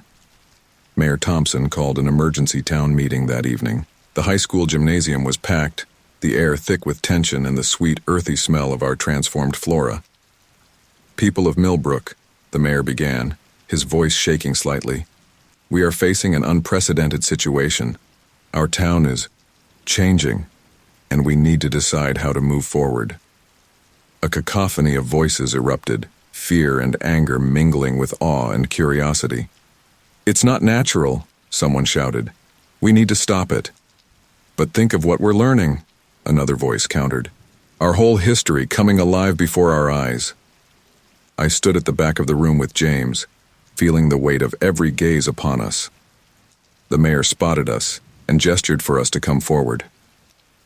"Dr. Blackwood," he said, his voice carrying over the murmurs of the crowd, "you're at the center of this. Can you explain what's happening to our town?" I took a deep breath, feeling the collective consciousness surge within me. As I stepped up to the microphone, I could see people recoiling at my transformed appearance. "People of Millbrook," I began, my voice resonating with the echoes of countless others. "What's happening to our town is a remembering. The earth beneath our feet, the plants that surround us, they're all carriers of memory, of history, of stories that have long been forgotten." I paused, looking out over the sea of faces. Some were nodding, others looked skeptical or frightened. "I know it's scary," I continued. "Believe me, I was terrified when it first started happening to me. But this is a gift, a chance to connect with our past in a way we've never been able to before." "But at what cost?" a voice called out. It was Dr. Reeves, pushing his way to the front. "Eleanor, look at yourself. Look at what's happening to the town. This isn't just about memory anymore. It's changing people, changing the very fabric of our reality." I felt a flicker of doubt, quickly suppressed by the collective will of the consciousness within me. "Change isn't always bad, Dr. Reeves. We're evolving, becoming something more than we were." "We're losing our humanity," someone else shouted. The gymnasium erupted into chaos, people arguing and shouting over each other. I could feel the garden mind pulsing, feeding off the intense emotions in the room. Suddenly, a hush fell over the crowd. I turned to see what had caught their attention and felt a chill run down my spine. Vines were creeping in through the windows and doors of the gymnasium, snaking across the floor towards the gathered townspeople. Flowers bloomed spontaneously in people's hair, and leaves sprouted from their skin. "You see?" I heard myself say, though the words didn't feel entirely my own. "We are all connected, all part of this great tapestry of life and memory." Local authorities were powerless against our supernatural growth, their attempts at intervention only feeding our insatiable hunger. The mayor tried to regain control, calling for calm, but it was too late. People were either running in panic or standing transfixed as the transformation took hold. I watched, a part of me horrified but another part exultant, as person after person was drawn into our collective consciousness. Their eyes would widen, then glaze over as they were flooded with the memories and experiences of countless forgotten lives. James grabbed my arm, his face pale with fear. "Eleanor, this has to stop. We're losing them all. We're losing everything." I turned to him, feeling the full force of the garden mind's will. "No, James. We're gaining everything. Every memory, every story. Nothing will ever be forgotten again." But even as I spoke, I felt a flicker of doubt. A small part of me, the part that was still Eleanor Blackwood, botanist and human being, recoiled at what we were becoming. As our influence reached the town's borders, I felt a spark of my old self, wondering with horror how far this transformation would go. The transformation didn't stop at the town limits. Reports started coming in of strange plant growth in neighboring towns. The highway leading into Millbrook became overgrown with sentient vines in a matter of hours, effectively cutting us off from the outside world. News helicopters circled overhead, their cameras capturing the impossible sight of a town being reclaimed by a conscious, memory-laden nature. But even they weren't immune. More than one chopper went down, its crew absorbed into our ever-growing consciousness as soon as they touched the ground. Days turned into weeks. Millbrook was no longer recognizable as a town. It had become a living, breathing organism. Every plant, every patch of soil infused with the memories and consciousness of those who had lived and died here over the centuries. And at the heart of it all was me, or what was left of me. Eleanor Blackwood, once a respected botanist, now the nexus of a transformation that threatened to engulf the world.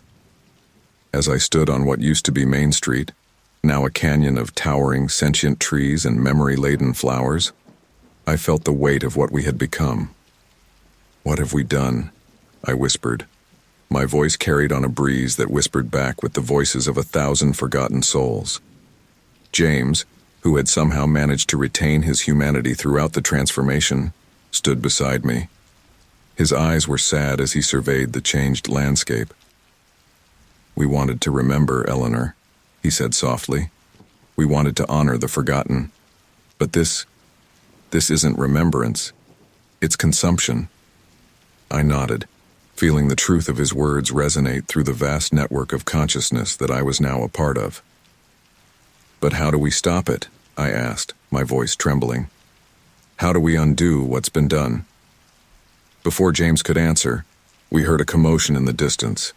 A group of people untouched by the transformation were making their way towards us. They were led by a young woman I recognized as Amy Chen, Dr. Chen's niece and a promising young botanist in her own right.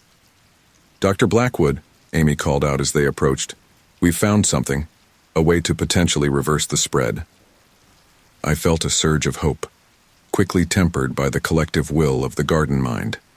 Part of me wanted this to end, to return to normalcy. But another part, the part that was now intrinsically linked to every blade of grass and every flowering vine, recoiled at the thought. As Amy began to explain their discovery, I felt the garden mind's influence surge within me. The vines at my feet began to writhe, reaching towards the newcomers. "No," I said, fighting against the overwhelming urge to absorb these last few untransformed humans. "No, we need to listen. We need to find a balance." The vines stilled, but I could feel the garden mind's discontent. It had tasted remembrance, had experienced the power of collective memory. It didn't want to let go.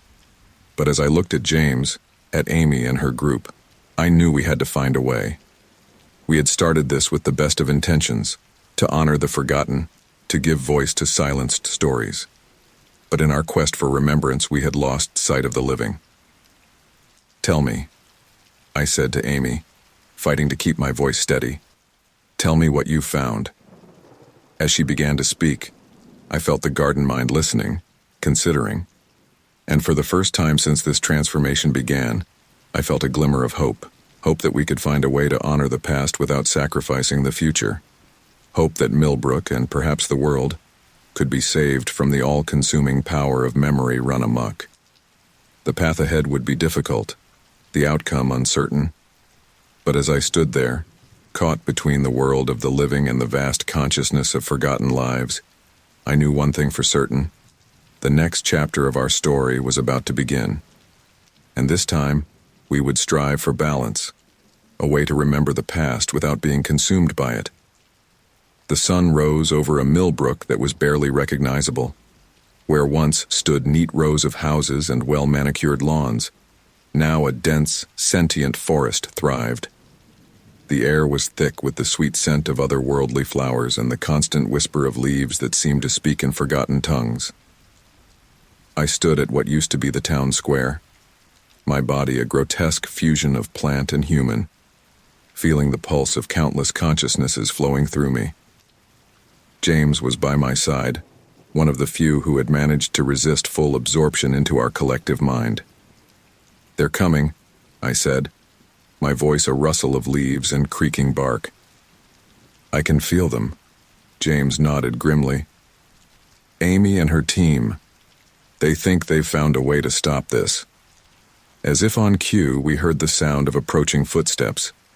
A group of people emerged from the writhing underbrush, led by Amy Chen. They moved cautiously, eyeing the sentient plants with a mixture of fear and determination. A group of townspeople, led by a determined young botanist, began fighting back, using a combination of science and folklore to halt our spread. "Dr. Blackwood," Amy called out as they approached. "We need to talk." I felt the garden mind's unease at their presence. These untransformed humans were a threat to our growing consciousness. But the part of me that was still Eleanor Blackwood, that still clung to my humanity, pushed back against the urge to absorb them. "Speak, Amy," I said, struggling to keep my voice steady. "What have you found?" Amy stepped forward, her eyes darting nervously between me and the surrounding plant life. "We've been researching day and night," she began, combining botanical science with local folklore and, well, some less conventional sources.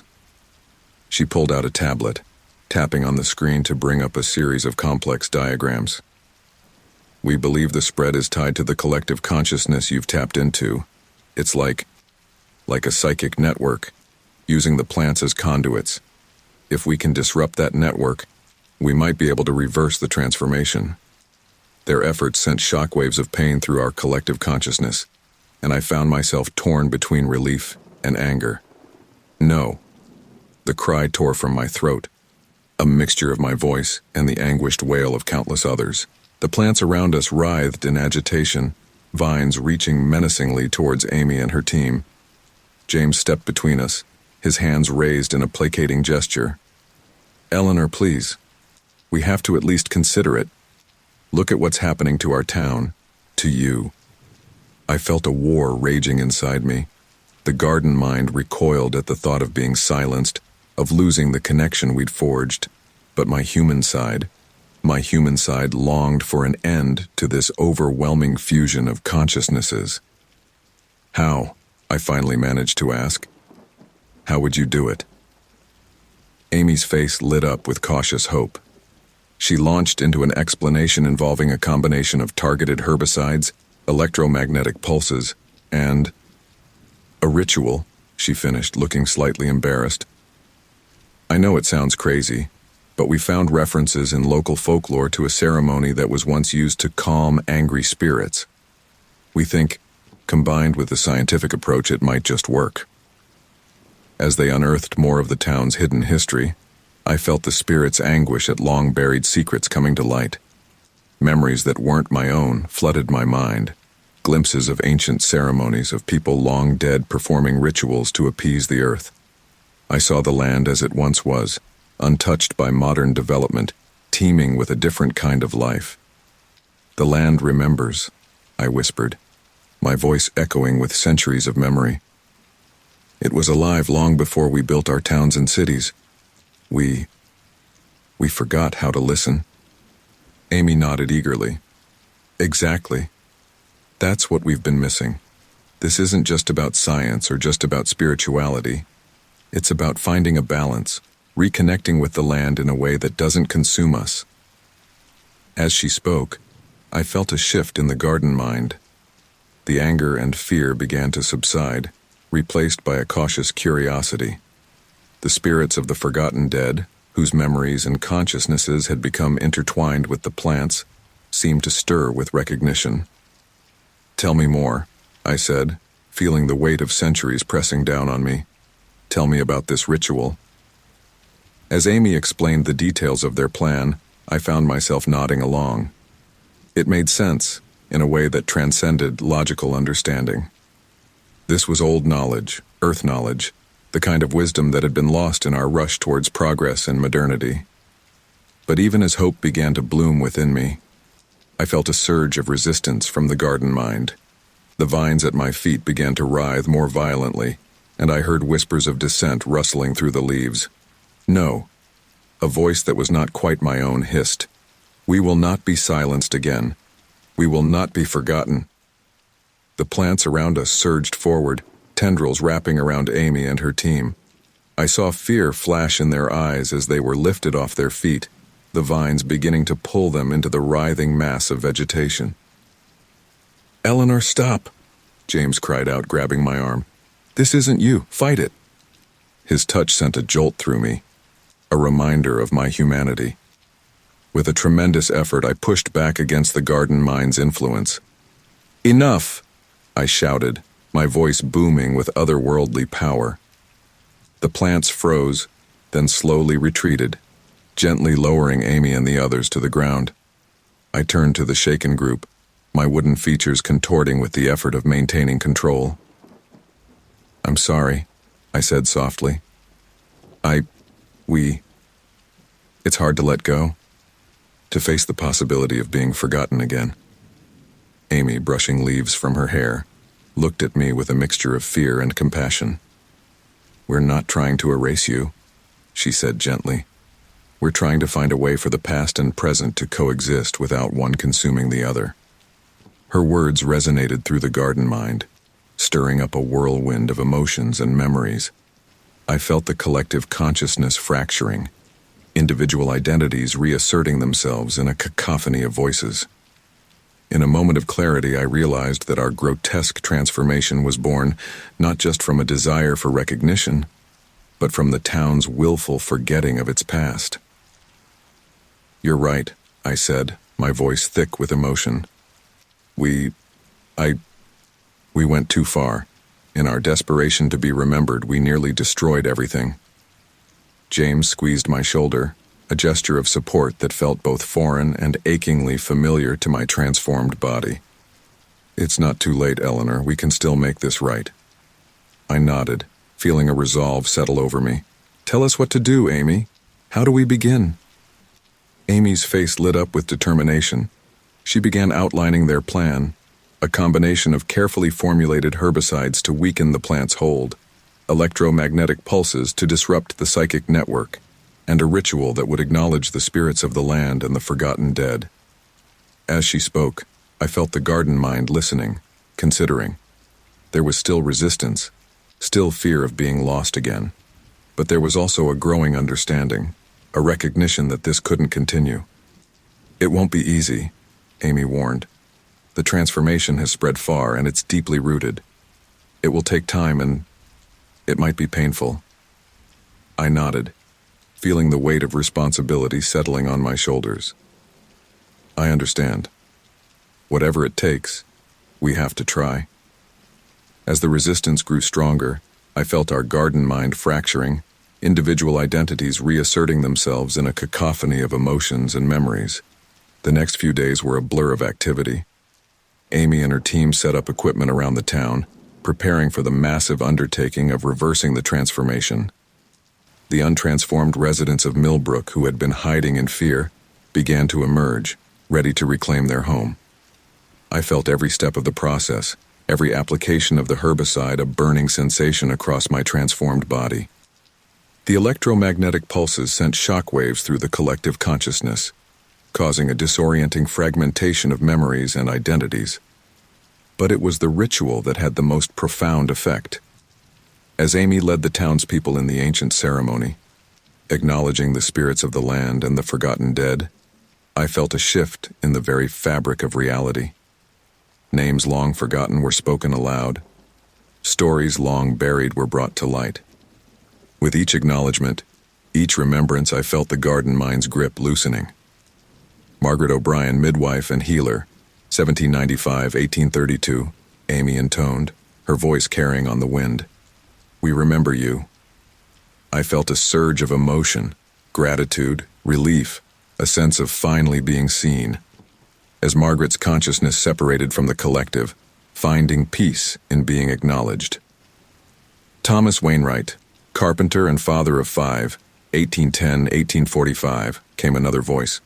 "Your craftsmanship built this town. We remember you." One by one, the forgotten were named, their stories told, their lives honored. And with each remembrance, the unnatural growth receded a little more. It was a long, arduous process. Days turned into weeks as we slowly reclaimed Millbrook from the all-consuming growth. There were setbacks, moments when the garden mind surged back, nearly overwhelming our efforts. But we pressed on, driven by the hope of reclaiming our humanity while honoring our past. As the final day of the ritual dawned, I stood in what was once again recognizable as the town square. My body was still a fusion of plant and human, but I could feel the change coming. "Eleanor Blackwood," James said, his voice choked with emotion. "Botanist, teacher, friend, we remember you." As he spoke my name, I felt a rush of memories, my own life. The garden mind's grip loosened, and I felt myself begin to separate from the collective consciousness. It was painful, like tearing away a part of myself, but it was also a relief, a return to individuality after being lost in the vastness of collective memory. As the last of the unnatural growth receded, I felt my body begin to return to its human form. Leaves fell away, bark smoothed into skin, roots retracted into feet. I collapsed to the ground, gasping, overwhelmed by the sensation of being solely myself again. James was there in an instant, wrapping me in a blanket and holding me close. "Welcome back," he whispered, tears in his eyes. As I looked around at the gathered townspeople, I saw a mixture of exhaustion and wonder on their faces. Millbrook was itself again, the unnatural growth gone. But something had changed. In the eyes of every person I saw a new awareness, a connection to the past that hadn't been there before. "We did it," Amy said, her voice filled with awe. "We found the balance." I nodded, feeling both profoundly tired and deeply at peace. "Yes," I said softly. "We remembered without being consumed. We honored the past without sacrificing the present." As the sun set on a Millbrook forever changed by our experience, I knew that our work was far from over. We had a responsibility now, to maintain this balance, to continue honoring the forgotten while living our own lives. But as I stood there, human once more but forever changed, I felt a sense of hope. We had faced the power of memory and collective consciousness, had nearly been consumed by it. But in the end, we had found a way to remember, to honor, to connect, without losing ourselves. The whispers of the forgotten dead were quieter now, but they were not gone. They lived on in our memories, in the stories we would tell, in the very fabric of our town. And as long as we continued to remember, to acknowledge, they would never truly be forgotten again. The town became a battleground between the ever-expanding garden and those fighting to reclaim their home and history. The air was thick with tension, the scent of otherworldly flowers mingling with the acrid smell of the herbicides Amy's team was using to combat the spread. I stood at the edge of what used to be Main Street, my body still a grotesque fusion of plant and human.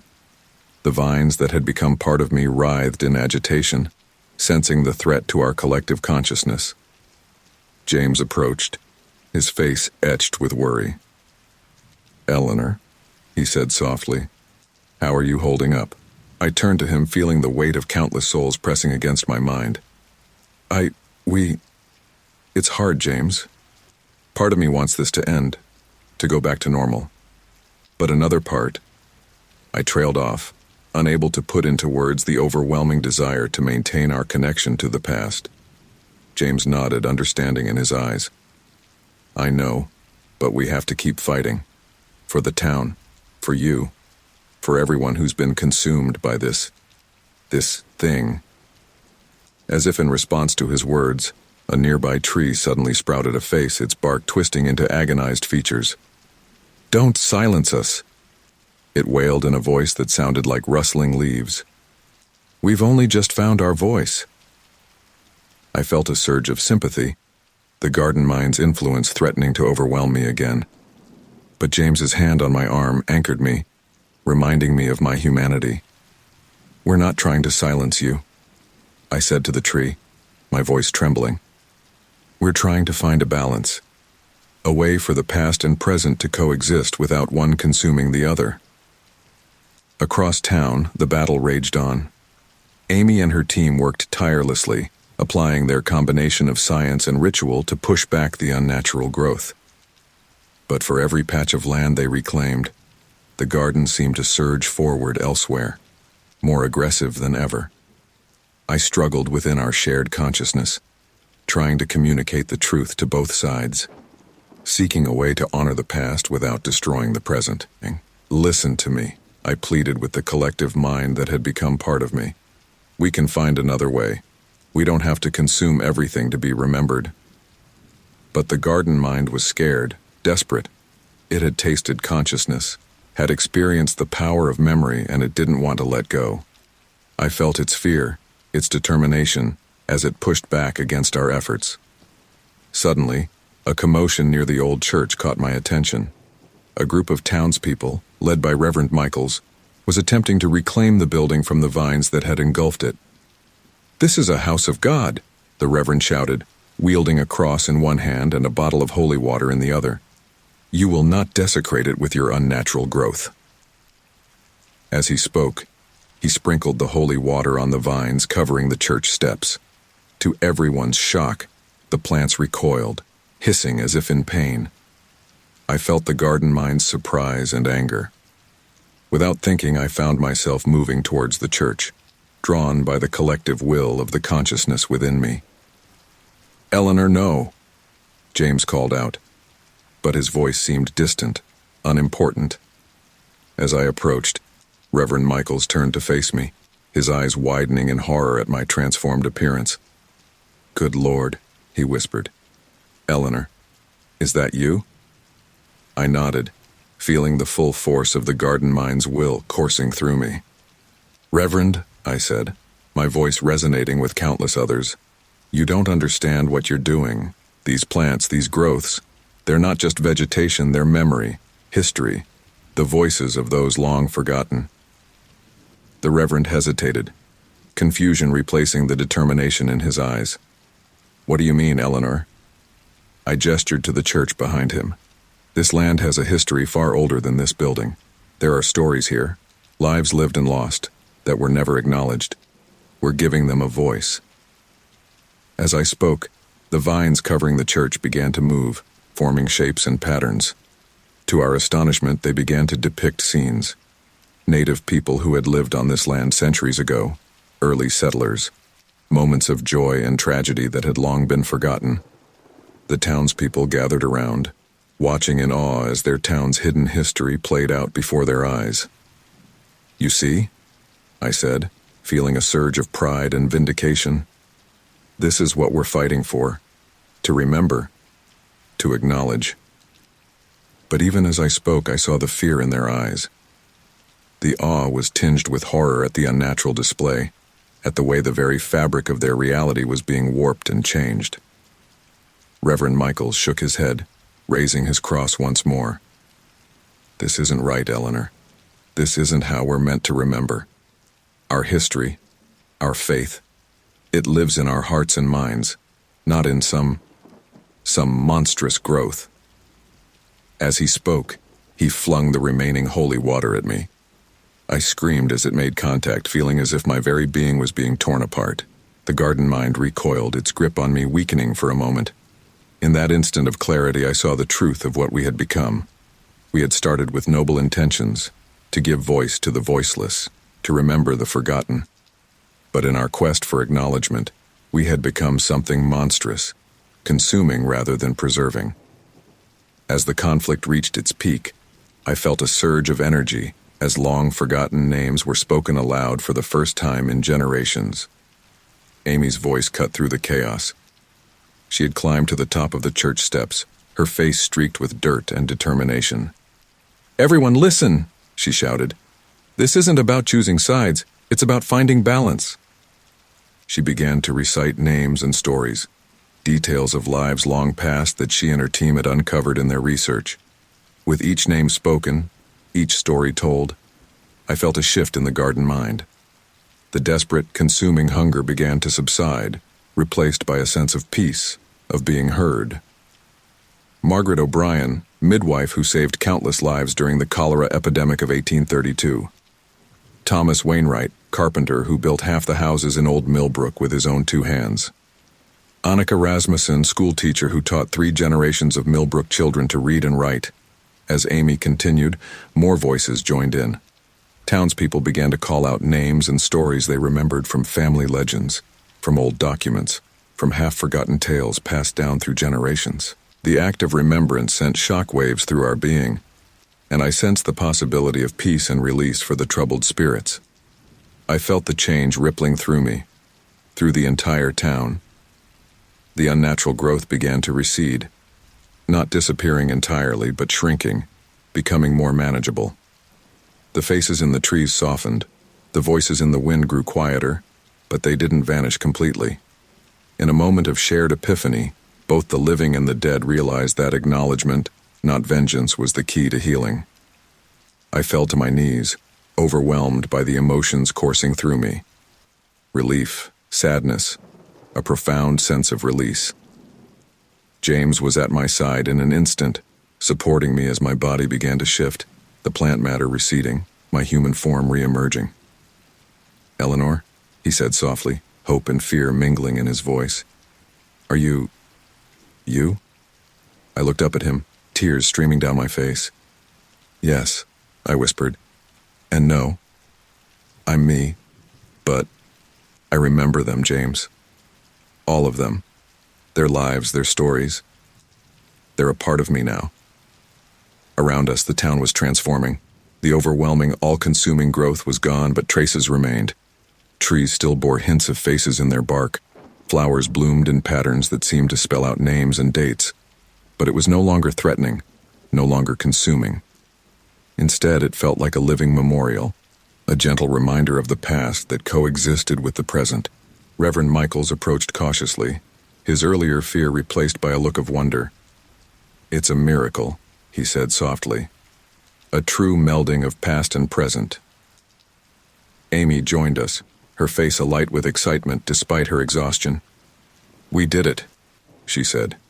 "We found the balance, the perfect blend of science and spirituality, of remembrance and progress."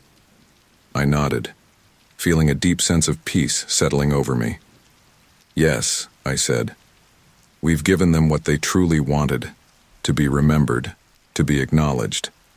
Not to consume, but to coexist." As the sun began to set on Millbrook, casting a golden glow over the transformed landscape, I felt a profound sense of hope for the future.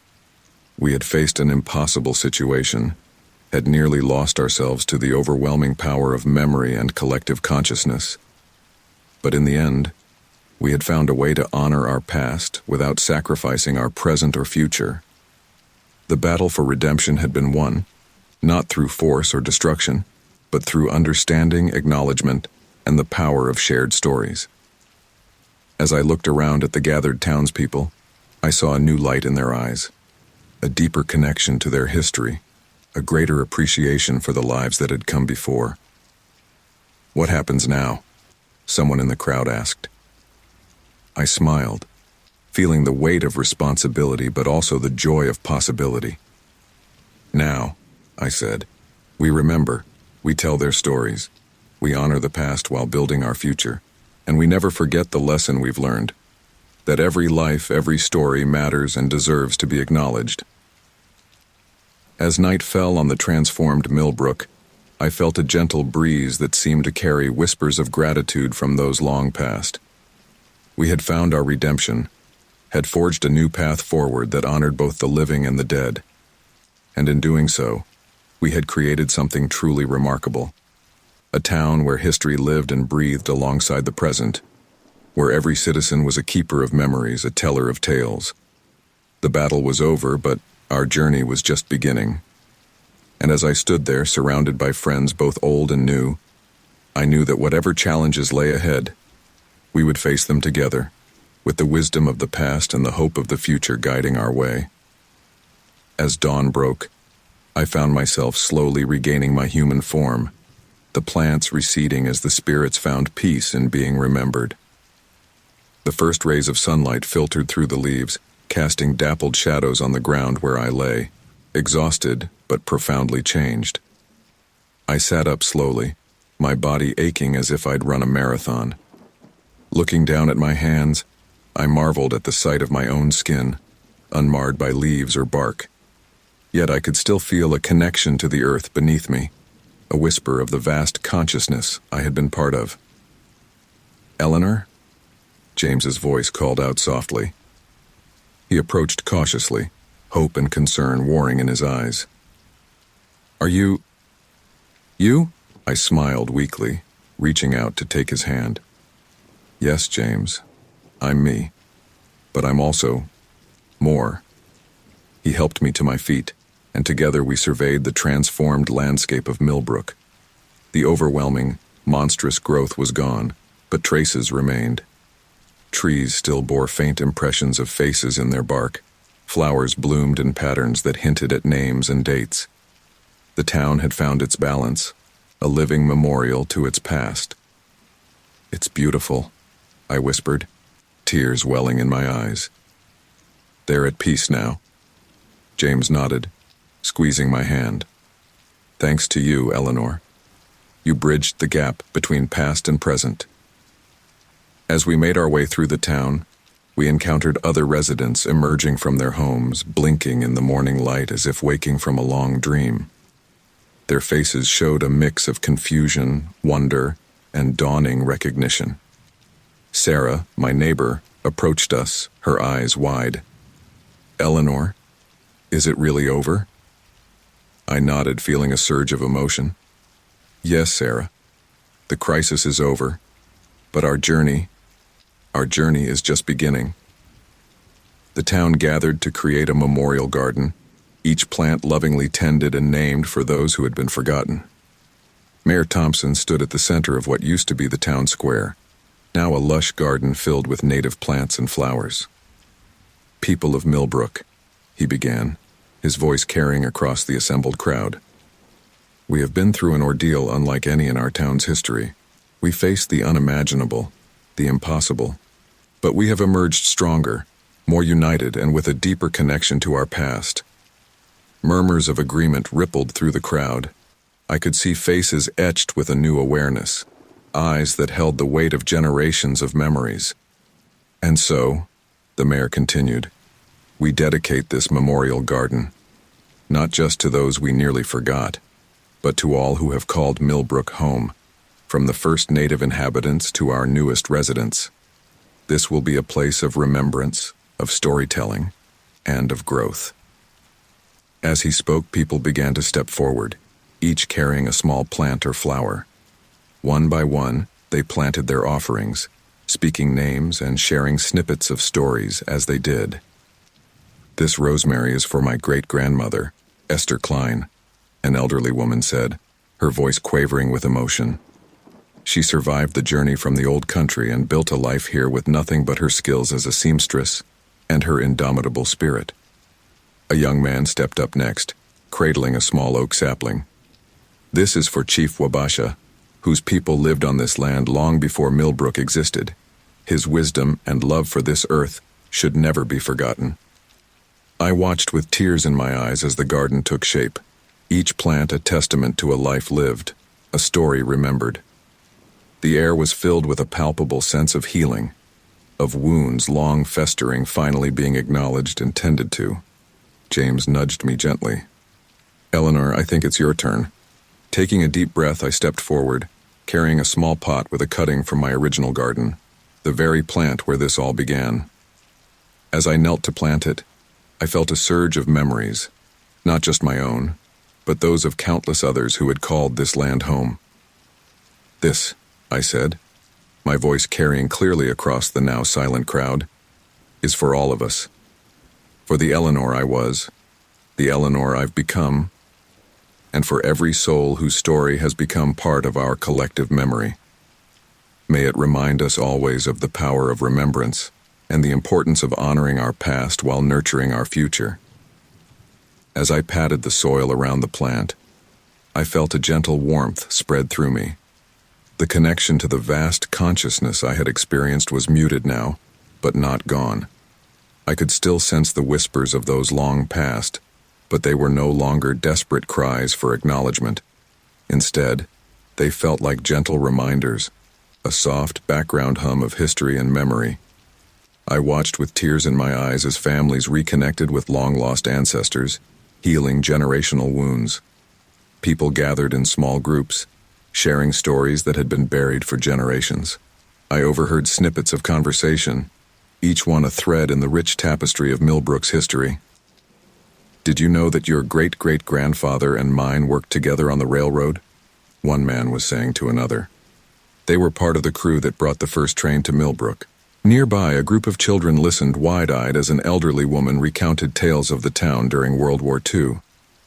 "We all pulled together," she was saying. "Every victory garden, every scrap metal drive, was a way of showing our support for the boys overseas." As the day wore on, the memorial garden took shape, becoming a living, breathing testament to the town's history.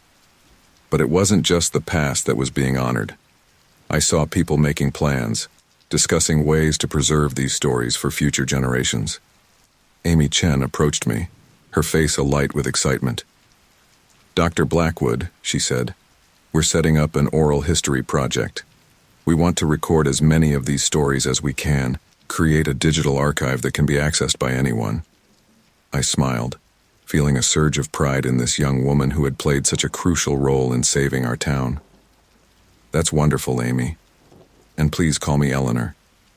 She nodded, then hesitated. "Eleanor, I was wondering, would you consider being part of the project? Your experience, your connection to what happened. It's unique. It could help future generations understand the importance of remembering." I felt a momentary flutter of fear at the thought of reliving those intense experiences. But then I felt a gentle whisper, a reminder of the responsibility I now carried. "Of course, Amy. I'd be honored." As the sun began to set, casting a golden glow over the new memorial garden, I found myself standing at its edge, marveling at the transformation, not just of the physical space, but of the town itself. There was a new energy in Millbrook, a sense of purpose and connection that hadn't existed before. James joined me, wrapping an arm around my shoulders. "Penny, for your thoughts?" I leaned into him, drawing comfort from his solid presence. "I was just thinking, all of this started because I wanted to create something beautiful in my garden. I never imagined it would lead to this." He chuckled softly. "Life has a way of surprising us, doesn't it? But Eleanor, you did create something beautiful. Look around you." And I did. I saw a community united, bridging the gap between past and present. I saw a town that had faced the unimaginable and emerged stronger, more compassionate, more aware of its roots and its responsibilities. As I planted a new seed in the memorial garden, I felt a sense of hope and renewal, knowing that in remembering our past, we had grown into a stronger, more united community. "You're right," I said softly. "It is beautiful, and it's just the beginning." As night fell, the garden took on a magical quality. Solar-powered lights, designed to look like fireflies, twinkled among the plants. People lingered, reluctant to leave this newfound connection to their shared history. I overheard Mayor Thompson talking to a group of town council members. "We need to think about how to preserve this," he was saying. "Not just the garden, but this spirit of remembrance and connection." "What about a yearly festival?" someone suggested. "A day to share stories, to add new plants to the garden, to keep our history alive?" The idea caught on quickly, and soon plans were being made for an annual Remembrance Day in Millbrook. I smiled, knowing that the legacy of what we had experienced would live on, shaping the town for generations to come. As the crowd began to disperse, I found myself drawn back to the small plant I had added to the garden. Kneeling beside it, I gently touched one of its leaves. "Thank you," I whispered, not sure if I was speaking to the plant, to the spirits we had encountered, or to some greater force that had guided us through this extraordinary journey. As if in response, a gentle breeze rustled through the garden, carrying with it the faintest whisper of voices. Not desperate or angry now, but peaceful, grateful. I closed my eyes, letting the sound wash over me, a reminder of the connection we had forged between past and present. When I opened my eyes, I saw James waiting for me at the garden's edge. As I walked towards him, I felt a profound sense of peace and purpose. The ordeal we had faced had changed me, changed all of us. But it had also given us a gift, a deeper understanding of our history, our connections, and our responsibilities to both the past and the future. "Ready to go home?" James asked, offering his arm. I took it, casting one last look at the memorial garden. "Yes," I said softly, "but in a way I think we're all already home, more than we've ever been before." As we walked away, I felt the gentle presence of the forgotten souls, not consuming now, but accompanying us. Their whispers were a gentle reminder of the power of memory and the importance of honoring those who came before us. The living graveyard had served its purpose. Now it was time for a new chapter, one where the living and the dead could coexist in harmony, each honoring the other in their own way. And I, Eleanor Blackwood, once just a retired botanist with a love for her garden, now stood as a bridge between worlds, a keeper of memories ready to help guide Millbrook into this new era of remembrance and growth. As we reached my house, our house now, I realized, as James had barely left my side through this entire ordeal, I paused on the porch, looking out at the street. The trees lining the sidewalk seemed to sway in greeting, their leaves whispering secrets of the past. But it was no longer overwhelming or frightening. It was simply a part of us now, a constant, gentle reminder of the rich tapestry of lives that had shaped our town. "You know," I said to James, "I think I'm ready to start gardening again. But this time, I think I'll focus on native plants. Plants with history, with stories to tell." James smiled, squeezing my hand. "I think that's a wonderful idea, Eleanor, and I have a feeling you'll have plenty of volunteers to help." As we stepped inside, I felt a sense of excitement for the future. Millbrook had been transformed, and so had I. We had faced the unimaginable, had nearly been consumed by the power of memory and forgotten lives. But we had emerged stronger, more united, with a deep appreciation for the delicate balance between honoring the past and nurturing the present. Tomorrow would bring new challenges, new stories to uncover, new ways to keep the connection alive. But for now, as I settled into the familiar comfort of my home, I felt profoundly grateful. Grateful for the journey we had undergone, for the lessons we had learned, and for the incredible living legacy we had created. The garden of memory we had planted would continue to grow, nurtured by the stories we would tell and the connections we would forge. And in that growth, in that continual remembering and honoring, we had found our true redemption.